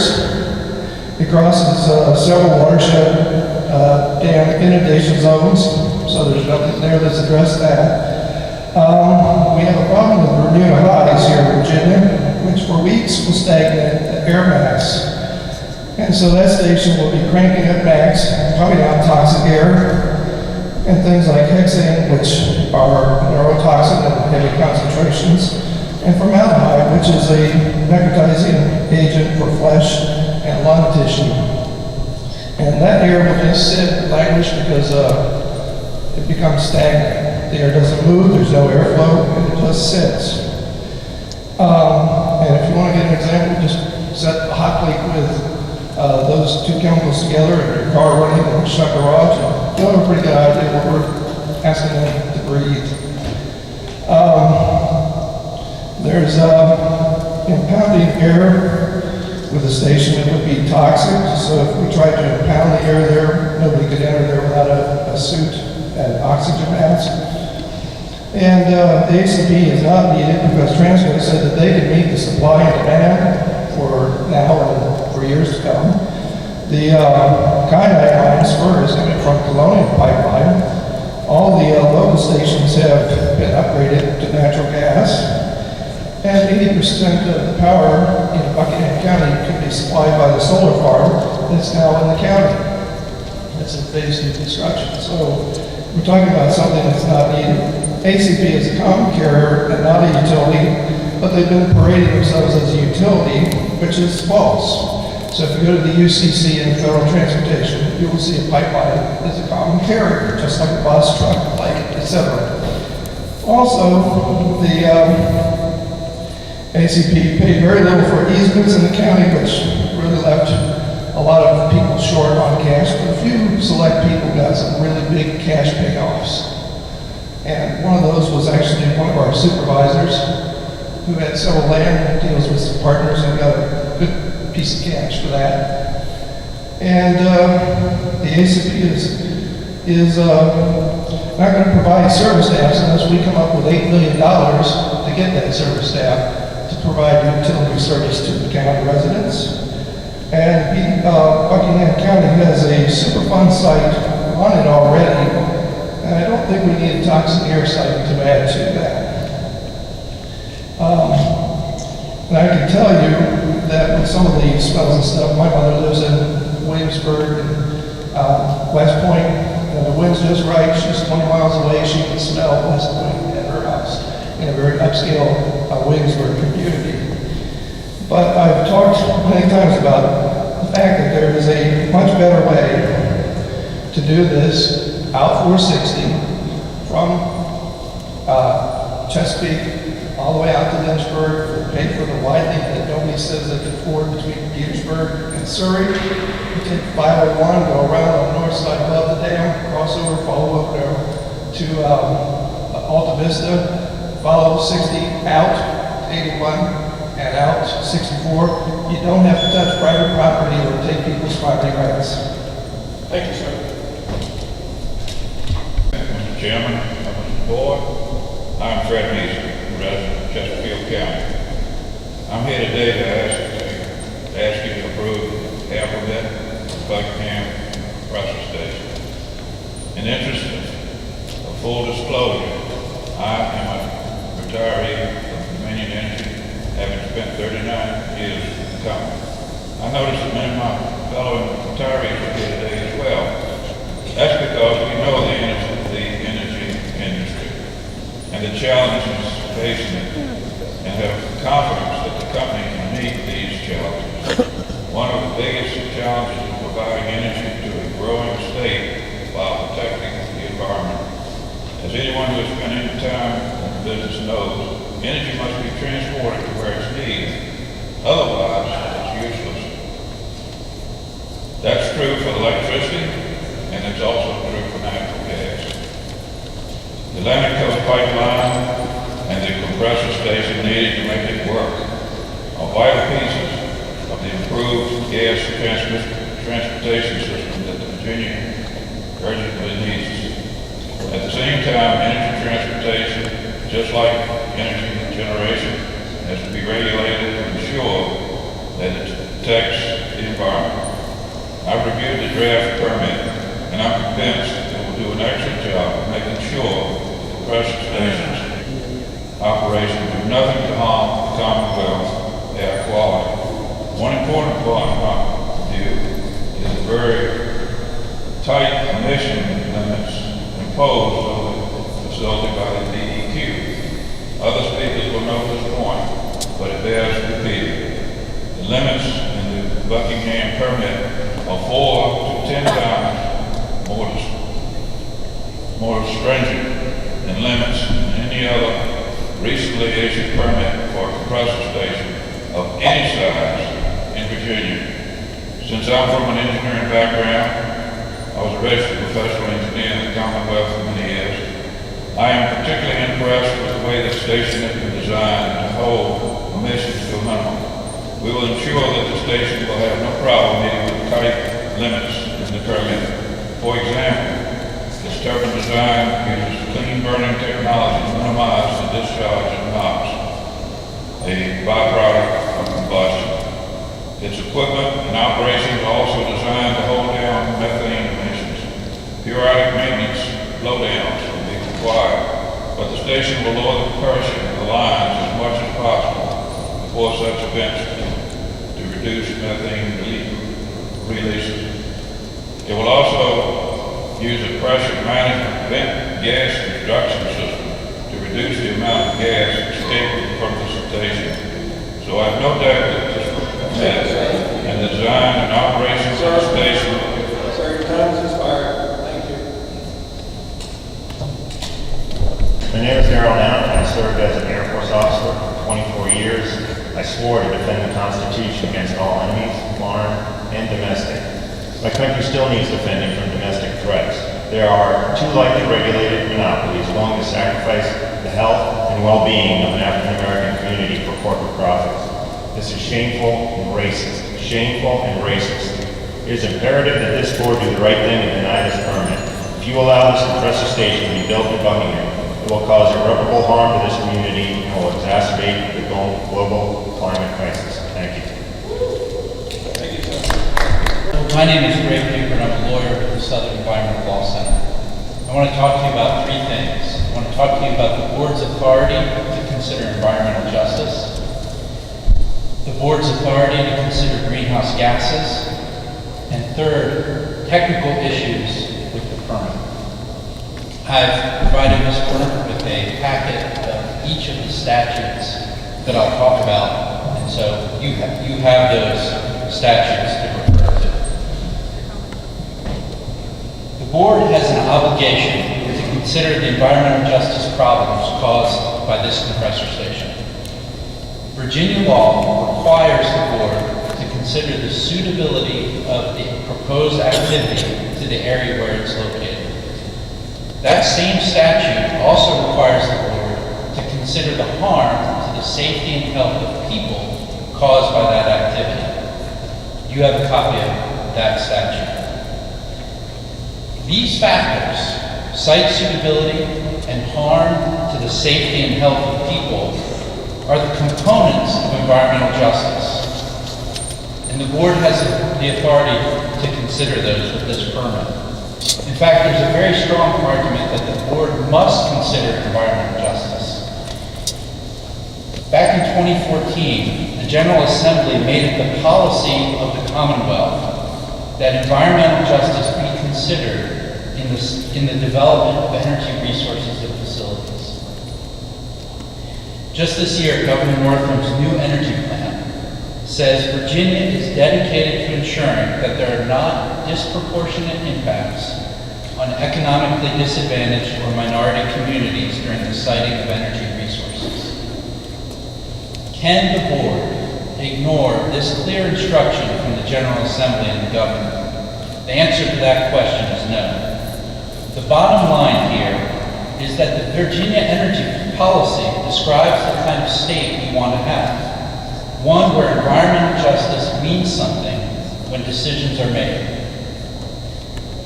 Let's talk about Union Hill. Many speakers today have talked to you about the character of the Union Hill community. It's predominantly African American. It's more densely populated than general countywide data would suggest. And there are clusters of households right around the proposed compressor. Elderly residents have higher rates of chronic respiratory illnesses. And this is also an historic community, founded by freedmen at the end of the Civil War, and a community that Preservation Virginia called one of the most endangered historic places in our state. Against this backdrop, let me put words to the problem facing the board today. We know this compressor station will cause pollution. And we know that some of that pollution will be toxic, like formaldehyde and hexane. We know that exposure to those pollutants affects human health. We know that a minority community literally lives right down the street. But what we don't know is how the health of this community will be affected. Why don't we know that? It hasn't been studied, and it hasn't been studied by FERC, and it hasn't been studied by Virginia. As the board well knows, Virginia declined the recommendation of the Governor's Advisory Council on Environmental Justice that called for further review of the station's impacts on the health and lives of the people of Union Hill.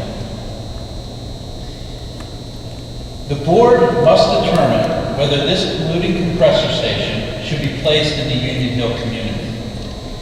DEQ says that all pollution from the compressor will be within acceptable limits. And because of that, it suggests that this facility could go anywhere in Virginia.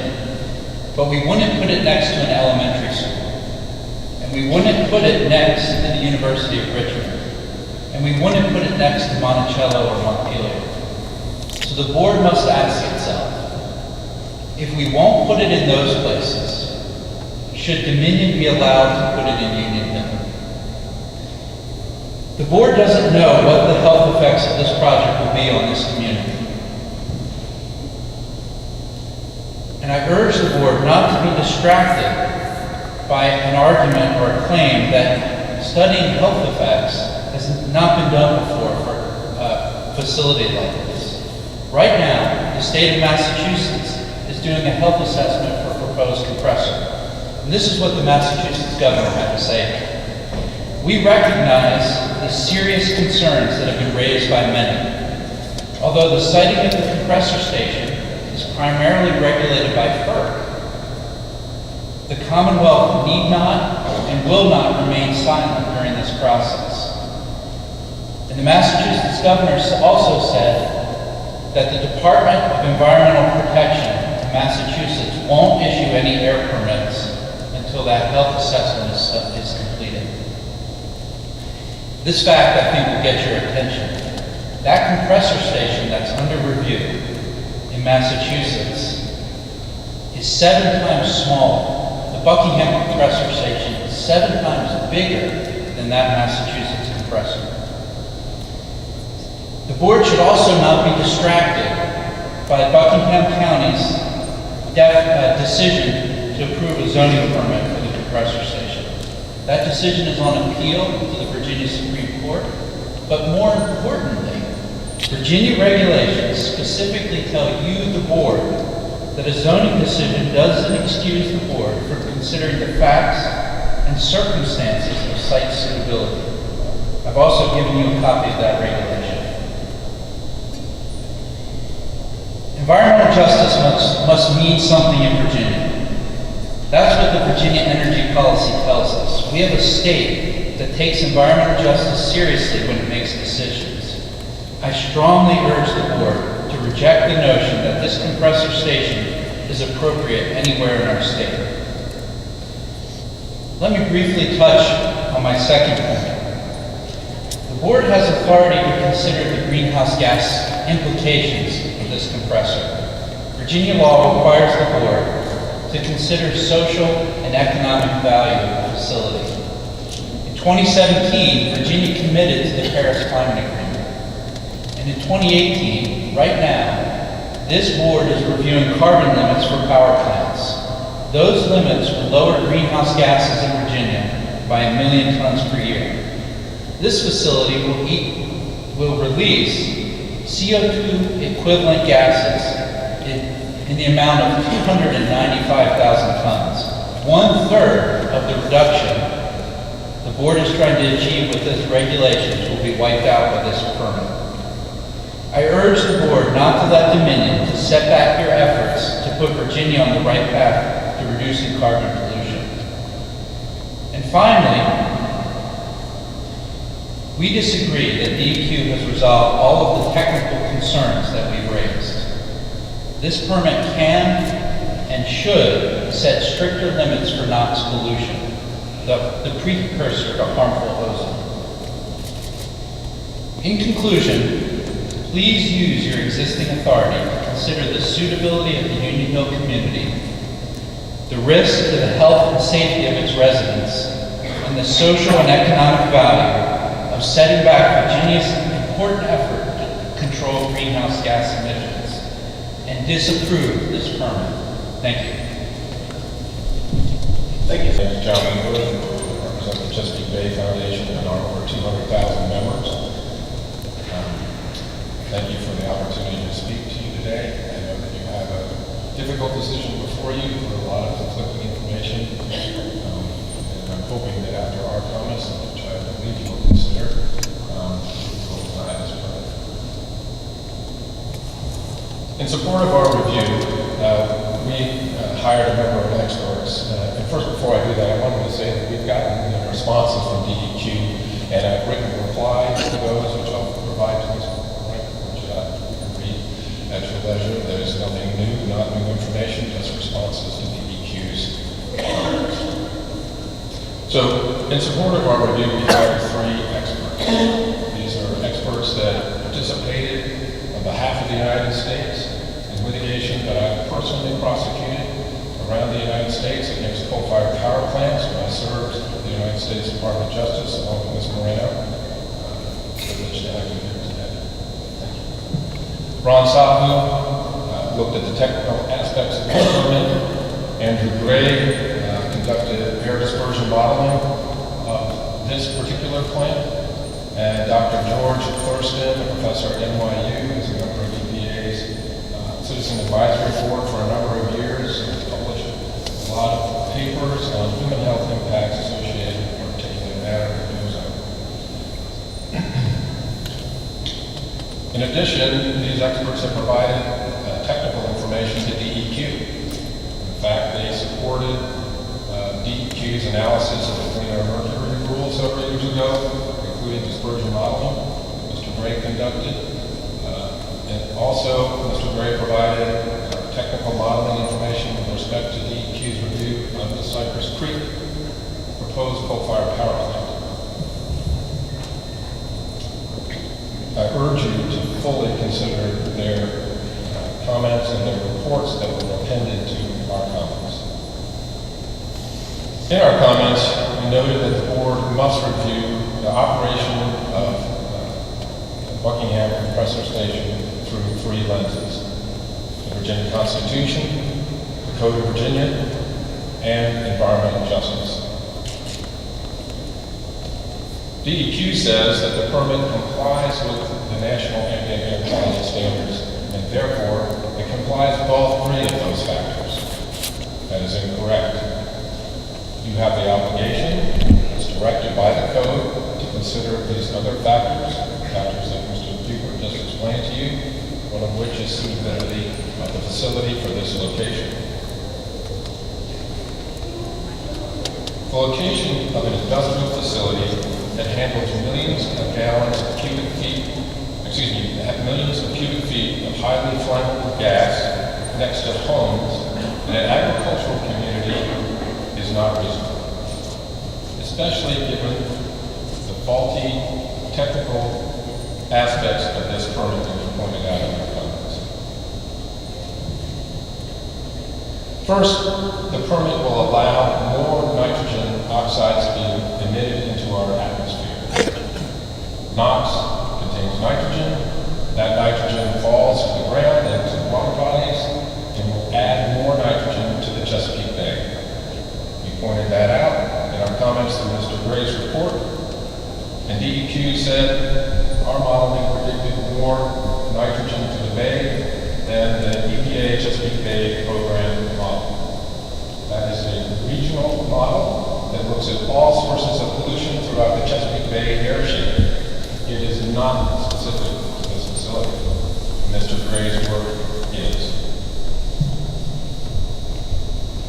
Regardless, DEQ admits that this plant will emit more nitrogen that will fall to the Chesapeake Bay, and that nitrogen is limited under the Bay total maximum daily load, of which Virginia is a part of.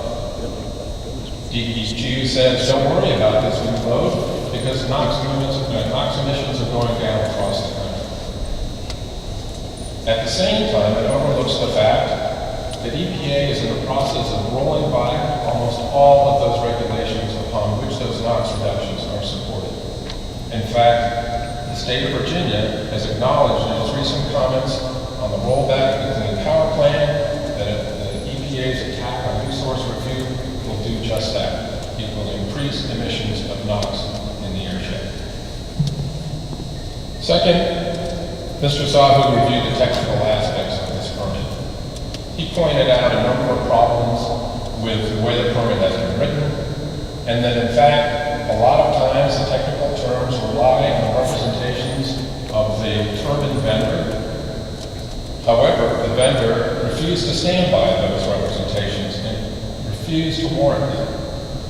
Therefore, there is no certainty that this facility will be operated safely in the future. DEQ said no changes are necessary because the compressor station must comply with its permit. However, when the plant only reports annually, it will be a year before DEQ knows whether this is true. That is little solace to the citizens who live nearby and may be affected by any pollution emitted from this plant. We ask that BCS notify the public of when there are blowdown events. And in fact, this permit allows 35 such events, and maybe more depending on emergency shutdowns if necessary. So there's the venting of highly flammable natural gas into the environment near homes of this African American community of Union Hill. DEQ said that was not warranted.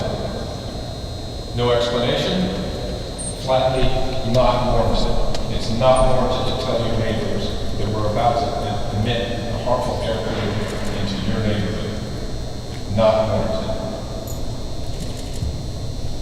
We ask that BCS monitor leaks more frequently and report them to the public more than once a year. DEQ said that the storage of this information is too burdensome. No support for that statement. Pretty skeptical when you think about the fact that all of that information is provided electronically. Dr. Thurston, our human health expert, noted that even though the permit limits particulate matter emissions, the plant will harm human health. The point of that is that there is no amount of new particulate matter that can be emitted into the atmosphere that will not harm human health. Fine PM is just that. It is so small it can come through the windows and doors of a building and affect your lungs. And we've heard from people here that live in the community that there's some asthmatics, they're elderly, they're children. PM affects their lung function. They will miss work. They will have to go to the hospital and report sick days.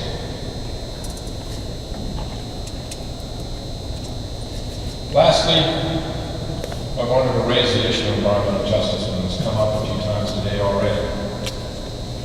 And the question is whether an ethnic minority is being disproportionately impacted by the construction and operation of this facility. DEQ says that because the permit will comply with the NAAQS, it will protect all citizens, and therefore all EJ concerns have been met. Well, that is a perfect example of why the governor, why EPA have highlighted the need for special examination of the permitting process, pollution permitting process, because that just shows you every permit that's ever issued is supposed to comply with the standards, the NAAQS standards. But they're not looking at this particular community. They're not looking at the question of whether the African American community that lives around this plant and will live with it every day of the year for decades is going to be adversely impacted. Strangely, we asked for 14 things to be done to improve this permit. Not one was granted. Dominion asked for several. They got every one. That is not environmental justice. I think the Lori story is particularly compelling. John Rose, John grew up in Buckingham County. They moved to California and lived there. When he retired, they decided to move back to Buckingham, his hometown. They're going to spend the rest of their lives there. An agricultural community where they can to go outside and enjoy the fresh air, see birds, hear the birds, smell the flowers, see the stars at night. Well, think about it. I think we all get a little tied up in the technical niceties of some of our code language, but we don't put ourselves right in the shoes of the people that are going to have to listen to this or live with this for the rest of their lives. When they want to go outside and hear the birds, they can't, because they're going to have a jet engine right next door, 24/7, 365 days a year. They want to go outside and see the stars at night, they can't, because this facility will emit so much light from all the lights they have to keep the place secure, block out the stars. And if they want to go outside and smell the flowers, they might not do that because they're afraid. They're afraid that this plant is going to harm their health. I submit to you that putting an industrial facility in the backyard of an African American community is not environmental justice. It is not a suitable location for this facility, and we ask that you deny this permit. Thank you. Thank you, sir. Good afternoon. Good to see you again. My name is Heidi DeVertu, and I live in the extended Yoga community with my husband, 3 cats, and the wildlife. About 6 miles from the proposed compressor station and about 1 mile downstream from the proposed ACP horizontal directional drilling site across the James River, which would be just upstream from Riverville. My refuge and inspiration are the quiet and clean air of my country abode above the river. My life work is on the preventative end of the spectrum. I'm a massage and yoga therapist and teacher, and a recently retired dental hygienist. I also consider myself a deep ecologist. DEQ and DNAME assure us that this compressor station will be the best in class, meeting all regulations. But we like our air and water clean, and we don't want the tons of pollutants dumped on us that the regulations say are okay. I am heartened to understand that you have the authority under Virginia law to reject this permit for numerous solid and reasonable justifications. The number one power and duty of the Citizen Board is to assess the health and safety impacts of projects that come before you. Dominion tells us that safety is first priority. For 4 years now, we have asked for and have yet to see evacuation plans. The DEQ is recommending this air permit without first considering health and safety, before considering worst-case scenarios. The Red Cross could easily help figure things out, and they are motivated, even if industry and our elected officials are not. We don't want anyone to live near a high-pressure, gigantic 54,000-plus horsepower compressor station, which is 5 times the industry standard of around 11,000 horsepowers, is highly toxic, an easy terrorist target, and highly explosive. Methane is not only highly explosive, it's also 87 times more of a greenhouse gas and ozone destroyer than carbon dioxide. Would you want to live in the incineration zone? Some say a mile from the center. It's not okay to sacrifice anyone or place, especially not for private gain, and there's no need for these pipelines, as you have heard over and over. The owners of the Transco pipeline have said there are enough pipelines in place to meet demand. The IPCC has declared a climate crisis, huge health and safety problems, and renewables, as we know, are cleaner and more economical than fossil fuels. Virginia, prior to permitting the DEQ must require and complete a risk and health assessments. We educated ourselves as to the hazards of compressor stations and realized that we needed to protect ourselves in every way. I went to the local health department, then the regional health department, to ask for health and risk assessments. They sent me on to the DEQ, who pointed me back to the health departments. We were left to defend for ourselves, so I took on the role as baseline testing project manager for Friends of Buckingham. I'm also the secretary. We did the right thing, taking up the hefty project of testing 30 well water sites close to the 26 miles proposed for the ACP. and Buckingham. We have done air monitoring for PMs, VOCs, formaldehyde, hydrogen sulfide in 8 homes around the compressor station site and are in process with the health surveys. We're also monitoring the 36 stream crossings by the ACP, including 7 floodplains.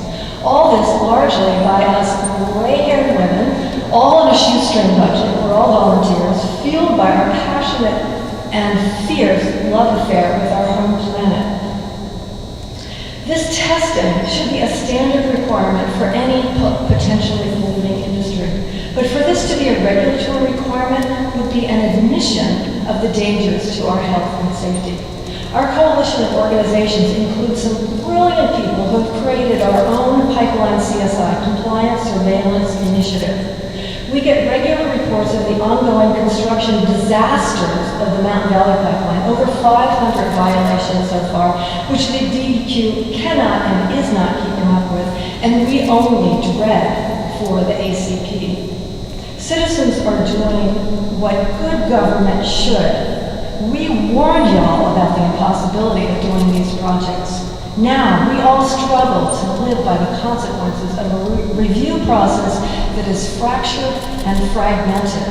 You, the airport, have the legal authority to review the larger picture. Please do so. We are all in this together. We all live downstream, downwind, yet this process is not inclusive nor comprehensive. I ask you to consider, where is your moral compass pointing? Industry's prime motive is profit. Yours is to see the larger picture and to care for the Commonwealth. Just say no to this permit because you can, because ethical, credible science mandates that you do, and you have the legal right and authority and duty to do so. Thank you very much for listening. I'm not going to give you any legal codes, any expert testimony. I'm here to put a human face on this again, as some of my neighbors here that I came with today. I live in the Union Hill neighborhood also, and a little over 4 years ago, I woke up. It was a beautiful summer day, and that would later change the whole trajectory of my life up to this very moment. It's been a rich and sometimes rewarding education for me. I've learned a lot about fracked gas infrastructure, pipelines, compressor stations, and what happens to the people who live near them. I've learned how the regulatory agencies and the public process does not work for people like me and my neighbors. I've learned that even though I could be considered low income, that I have inherited as a white woman by the fact of my race certain privileges that most of my neighbors in the 83% African American neighborhood have not had. And I've made new friends, many, many new friends, and that's the good part. I'm very concerned about what is going to happen to my neighborhood, to our health, to our way of life, to the air and to the water, and to the value of our property, if you allow us to go forth. You'll be sealing our fate forever. My husband is a hardworking person. This happy face here is my husband. And he chose as a life pursuit to work with stone, and he's created a lot of beauty for landowners throughout Central Virginia. He works outside, sometimes for up to 10 hours a day. He does this every day, sculpting with stone, and he's happy to do it in his open-air studio.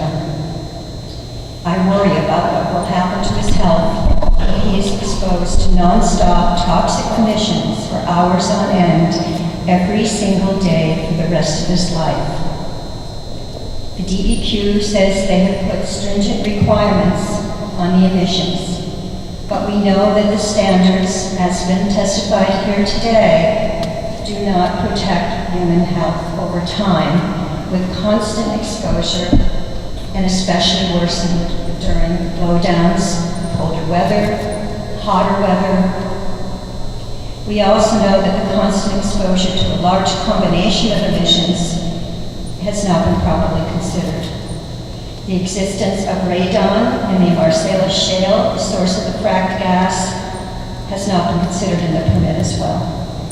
You've now heard or will hear more about this, as there are numerous studies by respective scientists and medical experts.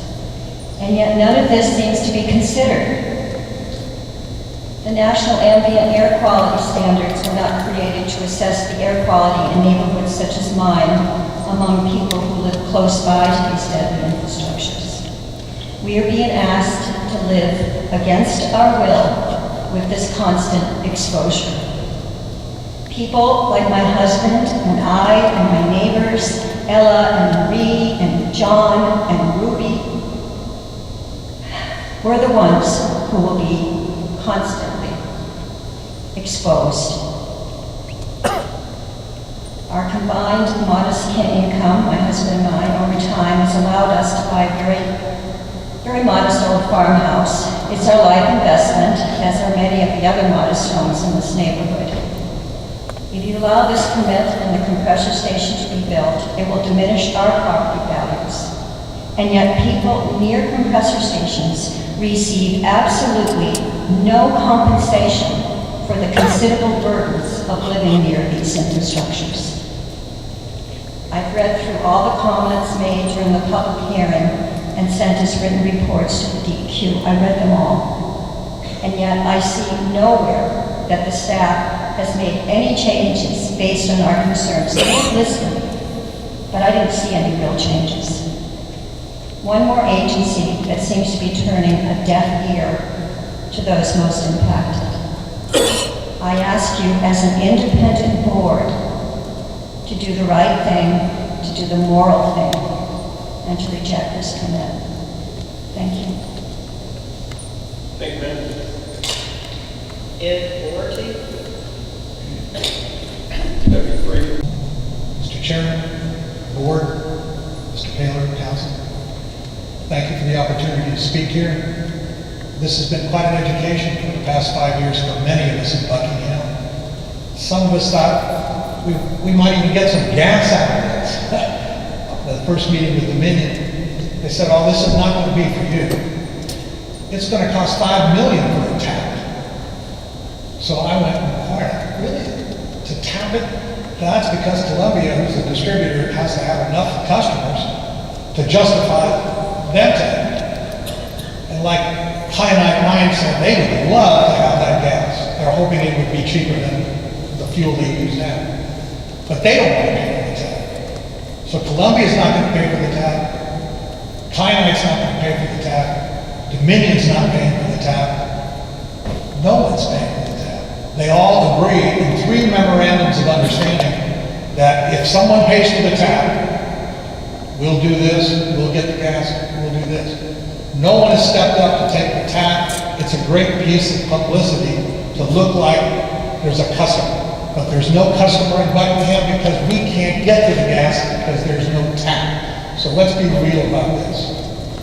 The second point is, my community that I represent, Yogoville, well, we're in the impact zone of the pipeline. We're 5 miles from the compressor station, but we are in an impact zone, and the people in the compressor station are in an impact zone from the compressor station and 2 pipelines. So that is the triangle of death, in the sense that a vapor, a leak, a spark, and then you have an explosion. So for 3 years, we've been asking Dominion, will you give us a safety plan? At least we feel better.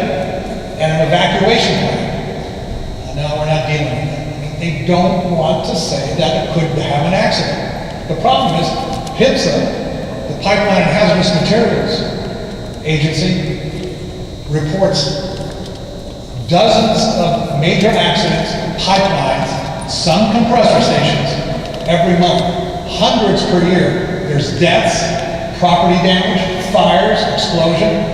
Appomattox had an explosion sometime back, and that's just a few miles from Buckingham County. So we would like to pretend that nothing's going to happen. And I want to give credit to Dominion. They do keep our lights on. They're a good company in many, many ways. But in this proposal, which we have inspected, unwrapped, it is faulty. Their major problem is they under-measured the population they should have measured correctly in the first place, averaging 29.6 people in an actual population of 199 people around the compressor station, African American, low income, and now that that's coming, they can't sell their property. Their property is diminished by some 10 to 20%. So some would like to leave, but they can't. This is their legacy property left to him by their ancestors. And now they're stuck, and they're seeing a diminishing of whatever wealth they have. The same goes for my Yogaville community, but what we've learned is by joining together and looking at the facts and presenting them to people like yourselves, we at least get some traction. You understand our concerns. So I'm here to ask you to deny the ACP's request for the proposed Buckingham compressor station based on the inaccurate site population data provided, which should reject the permit in and of itself. And there's a lack of any environmental justice impact data. That's required and could be done. Why not ask for that to take place and revisit it? That's a part of the permit. We would like a direct and open review of the environmental justice impacts and health impacts on the Union Hill community. We believe that the siting of the compressor station is inappropriate, and that's exactly one of the issues you're to direct yourselves to.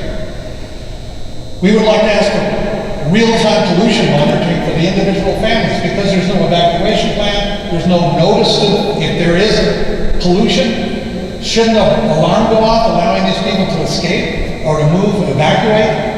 That seems reasonable to ask for a plan. And the other thing about need, our nation has a glut of natural gas. I've been paying attention to the Wall Street Journal. Now, it goes up and down based on the weather, but according to the U.S. Energy Information Administration, demand is relatively flat through 2040. We don't need another compressor station or pipeline. And other people have addressed that in much further detail than me. But an underused Transco pipeline can supply all the spaces of people who are requiring natural gas adequately. The major problem, there was a miss on certain supply, was the lack of ordering it in a timely fashion for Virginia Beach. So if you have software guiding you, you place your orders, you will be well supplied. So there's no desperate need for gas. There is a desperate need to get these stranded assets out of the ground before there's no need for fossil fuels. And there is a population in foreign countries that may buy the gas that's pumped overseas. But I'm asking you, please, consider the safety needs, the ethical and moral issue of giving these folks an opportunity for health and safety. Thank you very much. Thank you, sir.